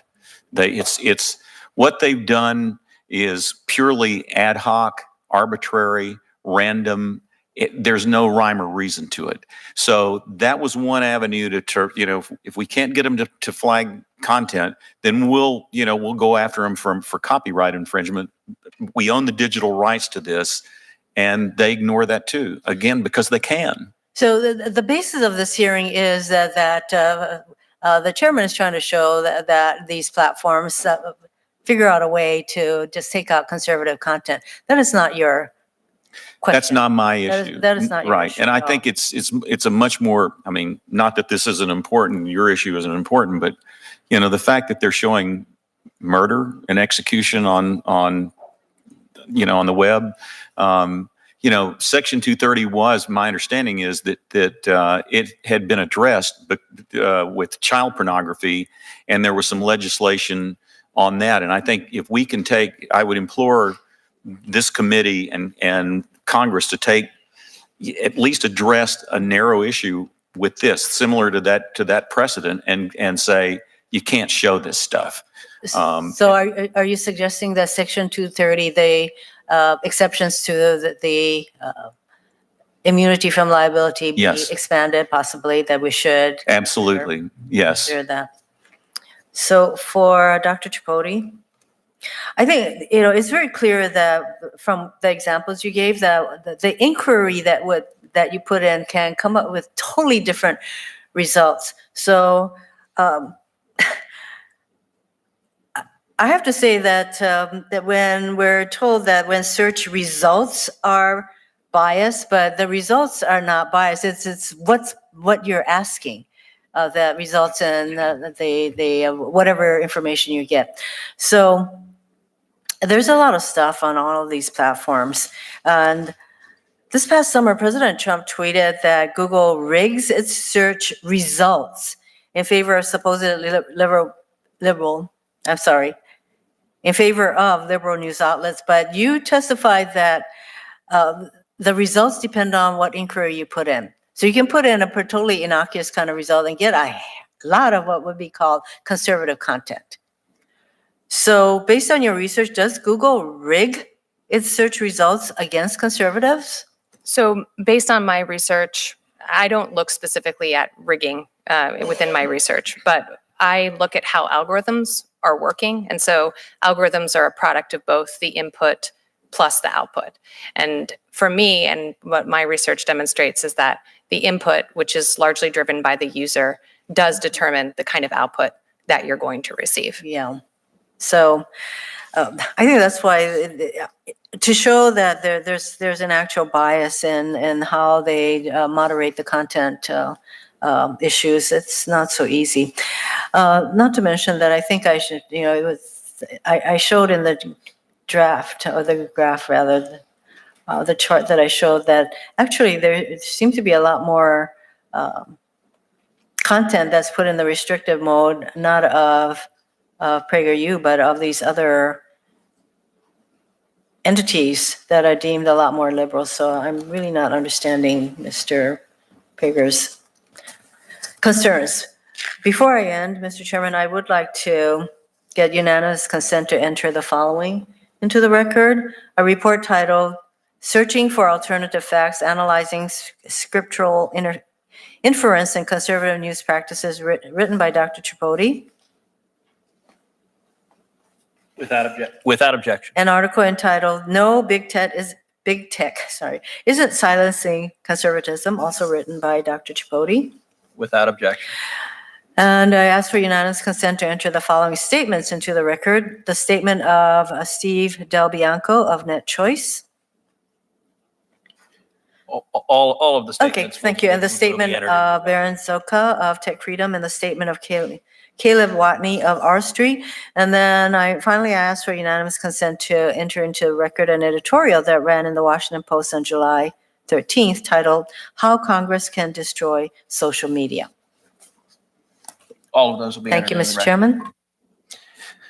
Thank you to each of the witnesses. Mr. Parker, I want to thank you again for sharing your story and your daughter's story. And I will say I very much agree with you that you ought to be able to sue the heck out of Google and YouTube. Yep. And if anybody else other than big tech did what they have done to you, if any other citizen delivered a VHS tape of the murder of your daughter to you and your neighbors, you would have a common law tort for intentional infliction of emotional distress, and you could recover very significant damages. There is one group in the United States that is allowed to do what it's doing to you, and that is big tech, because Congress has given them a special subsidy and immunity from liability so they don't bear the consequences of their actions. And I think this hearing has underscored the need for Congress to revisit that. And I hope you will do so, sir. As do I. Mr. Prager, you described YouTube restricting various videos, I guess a total of, I believe it is 56 videos produced by Prager University on topics like the 10 Commandments. Another topic, as I understand it, that was restricted was one in which noted liberal, Professor Alan Dershowitz, who was a professor of mine in law school, did a video for you, a historical account of Israel's founding. And as I understand it, YouTube restricted that video as well. Does YouTube ever explain why it is restricting these videos? It explains nothing. It explains nothing. This was the first explanation I heard, the incorporation of murder into the 10 Commandments. With regard to Professor... I think we would want young people we would. hearing thou shalt not murder. That seems like a really good... It was an argument for the alternative universe at that moment for me. I had never accepted the possibility of one, but I agree with you. One would think that that is exactly what young people should hear. God doesn't want you to murder. But so be it. As regards Professor Dershowitz and the video on Israel's founding, we have 320 videos. 15 of them concern Israel, and half of them have at one time or another been restricted. There was clearly a loathing of Israel at Google.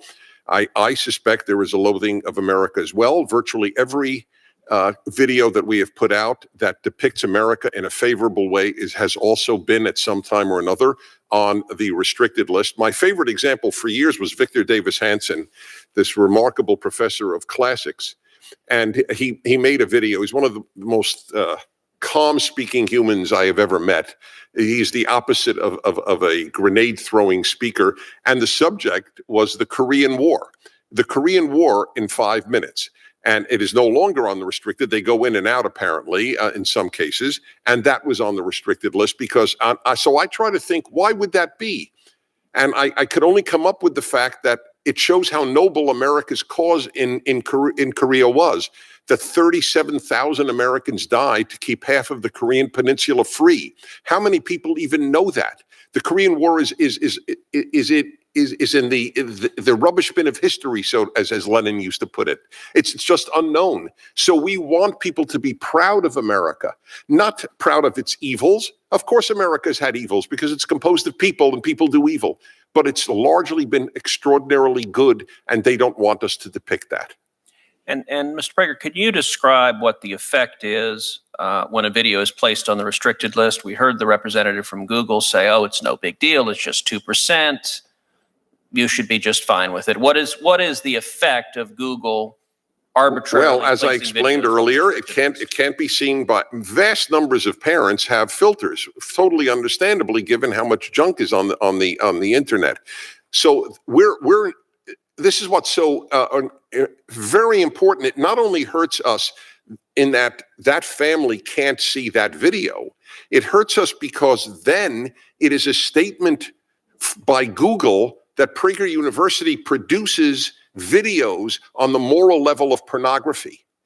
I mean, and there's no appeal. There's no remedy when No, Google there is exercises none. arbitrary power. We have actually spoken to representatives of theirs that after they say algorithm, if we actually get someone on the phone, we have had humans review it at Google and keep it up. Why? That's community standards. Your video violated community standards. Well, how exactly does the founding of Israel by a Harvard law professor violate community standards? It just does. You know, I have to say, it reminds me of the famous adage about the Supreme Court. We are not infallible because we are final, but rather we are not final because we are infallible, but rather we are infallible because we are final. And that appears to be the same approach at Google. Dr. Epstein, I found your testimony incredibly powerful and incredibly concerning. And if anyone draws news out of this hearing, I would encourage you to review very carefully Dr. Epstein's testimony. And I'd like to take a moment to make clear several things. First of all, as I understand your background, you're not a Republican and nor are you a conservative. Is that accurate? That would be an understatement. And indeed, you're the former editor-in-chief of Psychology Today. Correct. So you're a respected academic. You testified before this committee that Google's manipulation of votes gave at least 2.6 million additional votes to Hillary Clinton in the year 2016. Is that correct? That's correct. And I want to make sure I understand. You personally supported and voted for Hillary Clinton. I was a very strong public supporter of Hillary Clinton, yes. So you're not dismayed that people voted for her, but your testimony is that Google is, through bias in search results, manipulating voters in a way they're not aware of. On a massive scale. And what I'm saying is that I believe in democracy. I believe in the free and fair election more than I have any kind of allegiance to a candidate or a party. And looking forward, if I understood your testimony correctly, you said in subsequent elections, Google and Facebook and Twitter and big text manipulation could manipulate as many as 15 million votes in a subsequent election? In 2020, if all these companies are supporting the same candidate, there are 15 million votes on the line that can be shifted without people's knowledge and without leaving a paper trail for authorities to trace. Now, you described the Go Vote reminder, and you said it wasn't a public service announcement, but rather manipulation. Can you explain how? I'm not sure everyone followed the details of that. Well, sure. If on Election Day in 2016, if Mark Zuckerberg, for example, had chosen to send out a Go Vote reminder, say just to Democrats, and no one would have known if he had done this, that would have given that day an additional at least 450,000 votes to Democrats. And we know this without doubt because of Facebook's own published data, because they did an experiment that they didn't tell anyone about during the 2010 election. They published it in 2012. It had 60 million Facebook users involved. They sent out a Go Vote reminder, and they got something like 360,000 more people to get off their sofas and go vote who otherwise would have stayed home. The point is, I don't think that Mr. Zuckerberg sent out that reminder in 2016. I think he was overconfident. I think Google was overconfident. All these companies were. I don't think he sent that out. Without monitoring systems in place, we'll never know what these companies are doing. But the point is, in 2018, I'm sure they were more aggressive. We have lots of data to support that. And in 2020, you can bet that all of these companies are going to go all out. And the methods that they're using are invisible. They're subliminal. They're more powerful than most any effects I've ever seen in the behavioral sciences. And I've been in the behavioral sciences for almost 40 years. You know, our Democratic colleagues on this committee often talk about what they view as the pernicious effect of big money and big corporate dollars. What you are testifying to is that a handful of Silicon Valley billionaires and giant corporations are able to spend millions of dollars, if not billions of dollars collectively, massively influencing the results of elections. And there's no accountability. You said we don't know. We have no way of knowing if Google or Facebook or Twitter sends it to Democrats or Republicans, or how they bias it, because it's a black box with no transparency or accountability whatsoever. Am I understanding you correctly? Senator, with respect, I must correct you. Please. If Mark Zuckerberg chooses to send out a go vote reminder just to Democrats on election day, that doesn't cost him a dime. Fair enough. Do you happen to know who the Hillary Clinton campaign's #1 financial supporter was in the year 2016? I think I do, but please remind me. The #1 financial supporter of the Hillary Clinton campaign in the 2016 election was the parent company of Google, Alphabet, who was our first witness. They were her #1 financial donor, and your testimony is, through their deceptive search methods, they moved 2.6 million votes in her direction. I would think anybody, whether or not you favor one candidate or another, should be deeply dismayed about a handful of Silicon Valley billionaires having that much power over our elections to silently and deceptively shift vote outcomes. Again, with respect, I must correct you. The 2.6 million is a rock bottom minimum. The range is between 2.6 and 10.4 million, depending on how aggressively they used the techniques that I've been studying now for 6.5 years. Wow. Could you say that again, please? The 2.6 million is a rock bottom minimum. The range is between 2.6 and 10.4 million votes, depending on how aggressive they were in using the techniques that I've been studying, such as the search engine manipulation effect, the search suggestion effect, the answer bot effect, and a number of others. They control these, and no one can counteract them. These are not competitive. These are tools that they have at their disposal exclusively. If any headline comes out of this hearing, that should be it. Senator Hirono. I have just one clarifying question for Dr. Tripodi. So we've heard from Dr. Epstein, and he has published research that substantiates what he says, although I haven't, there is a question as to whether or not he used all of the results that actually he should have used. But are you familiar with his methodology? Yes. Do you agree with Dr. Epstein's conclusions? I would say we would come to different conclusions, but I'm not sure because we do not know what are the search terms that were used in this study. So I read at length the testimony as well as the reports that he has submitted. And based on what I see, and we can go through it together, but there's a couple things that draw out to me. One, when we run through how the experimental studies were run, it seems that people were given in advance which search terms to study, to search. And as far as my research demonstrates, that different search terms will yield different kinds of results. Well, that is the whole point of what your testimony is, from what I gather. You can get all kinds of results based on what your inquiry is. And if people actually if they were told what inquiry to put in, I think you're going to get different kind of results. And Senator, excuse me, just for a second, these are very simple shifts in syntax that have very different ideological bases. So something like gun rights versus gun control have different ideological positions encoded into them. Senator, may I reply briefly?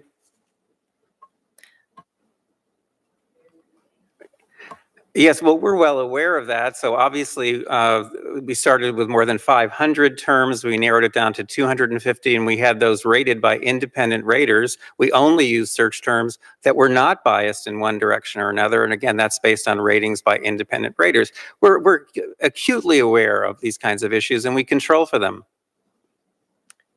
Are you going to possibly undertake a study of how Russia's interference with our elections, what kind of impact that had? Are you embarking on that study?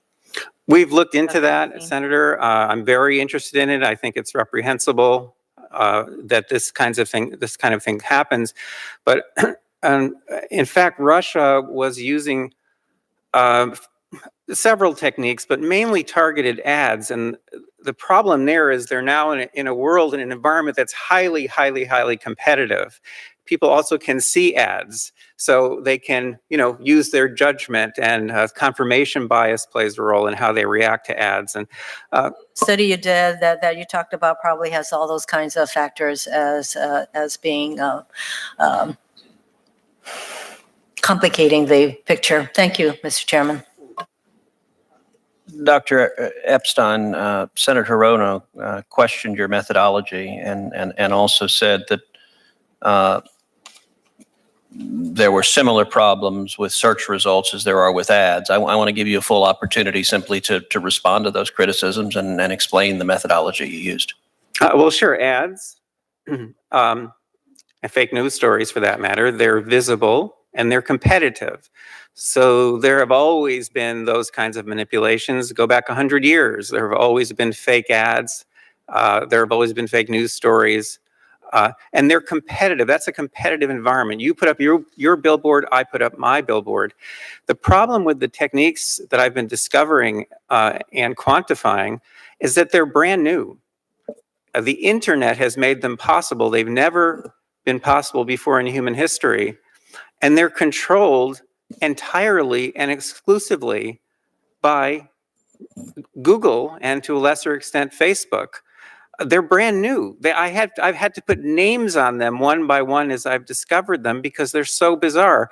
One quick example, we've shown in our experiments that just by manipulating search suggestions, those phrases that are flashed at you when you're typing in a search term, we can turn a 50-50 split among undecided voters into a 90-10 split, with no one having the slightest idea that they have been manipulated.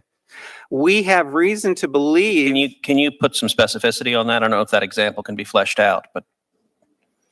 Well, yes, in fact, we did that using the names of presidential candidates, and we flashed search suggestions as people were typing letters. And we deliberately withheld negative search suggestions from some of our participants. And with other participants, now and then we allowed a negative to show up on the list. Well, when you show a negative on the list, and right now, if you look up Donald Trump you will find one negative. When you put a negative on the list, that draws 10 to 15 times as many clicks as neutral or positive terms. So if your algorithm suppresses negative search terms, search suggestions, I should say, for one candidate, as we know Google did for Hillary Clinton, my candidate, in 2016, but you allow negatives to appear now and then for the opposing candidate, those negative search suggestions draw a tremendous amount of traffic to websites that show that candidate in a negative light.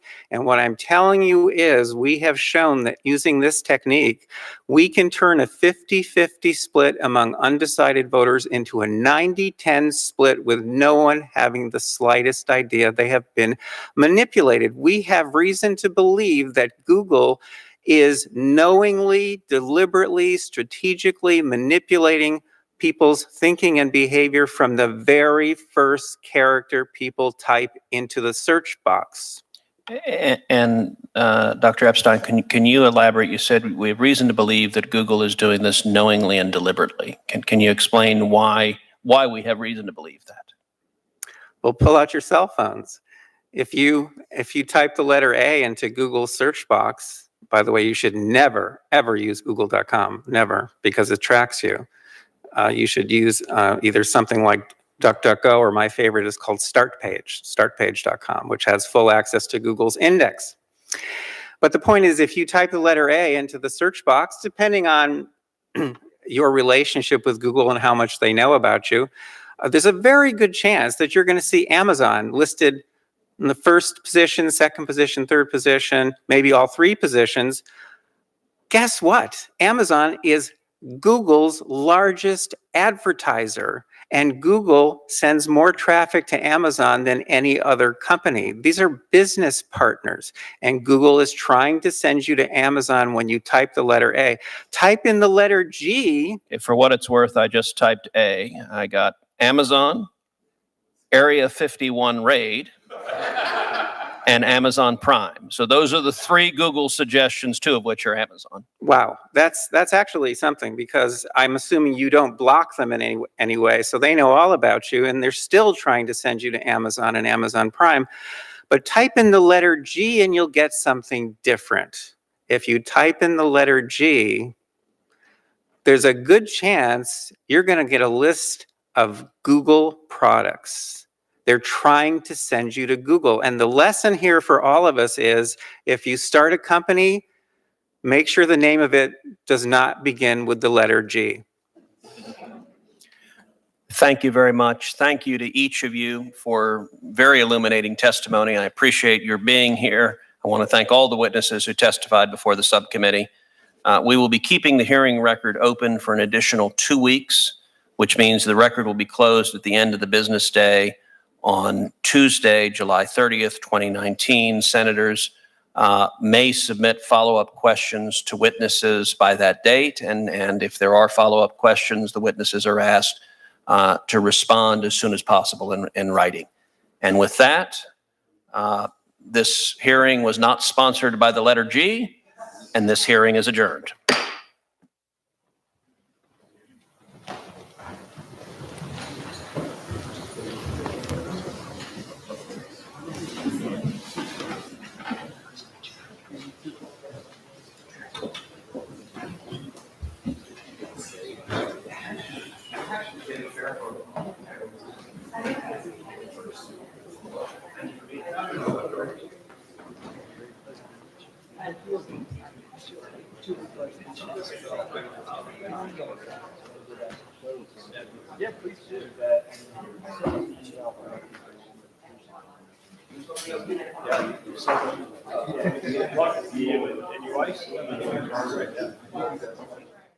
Wednesday, the House considers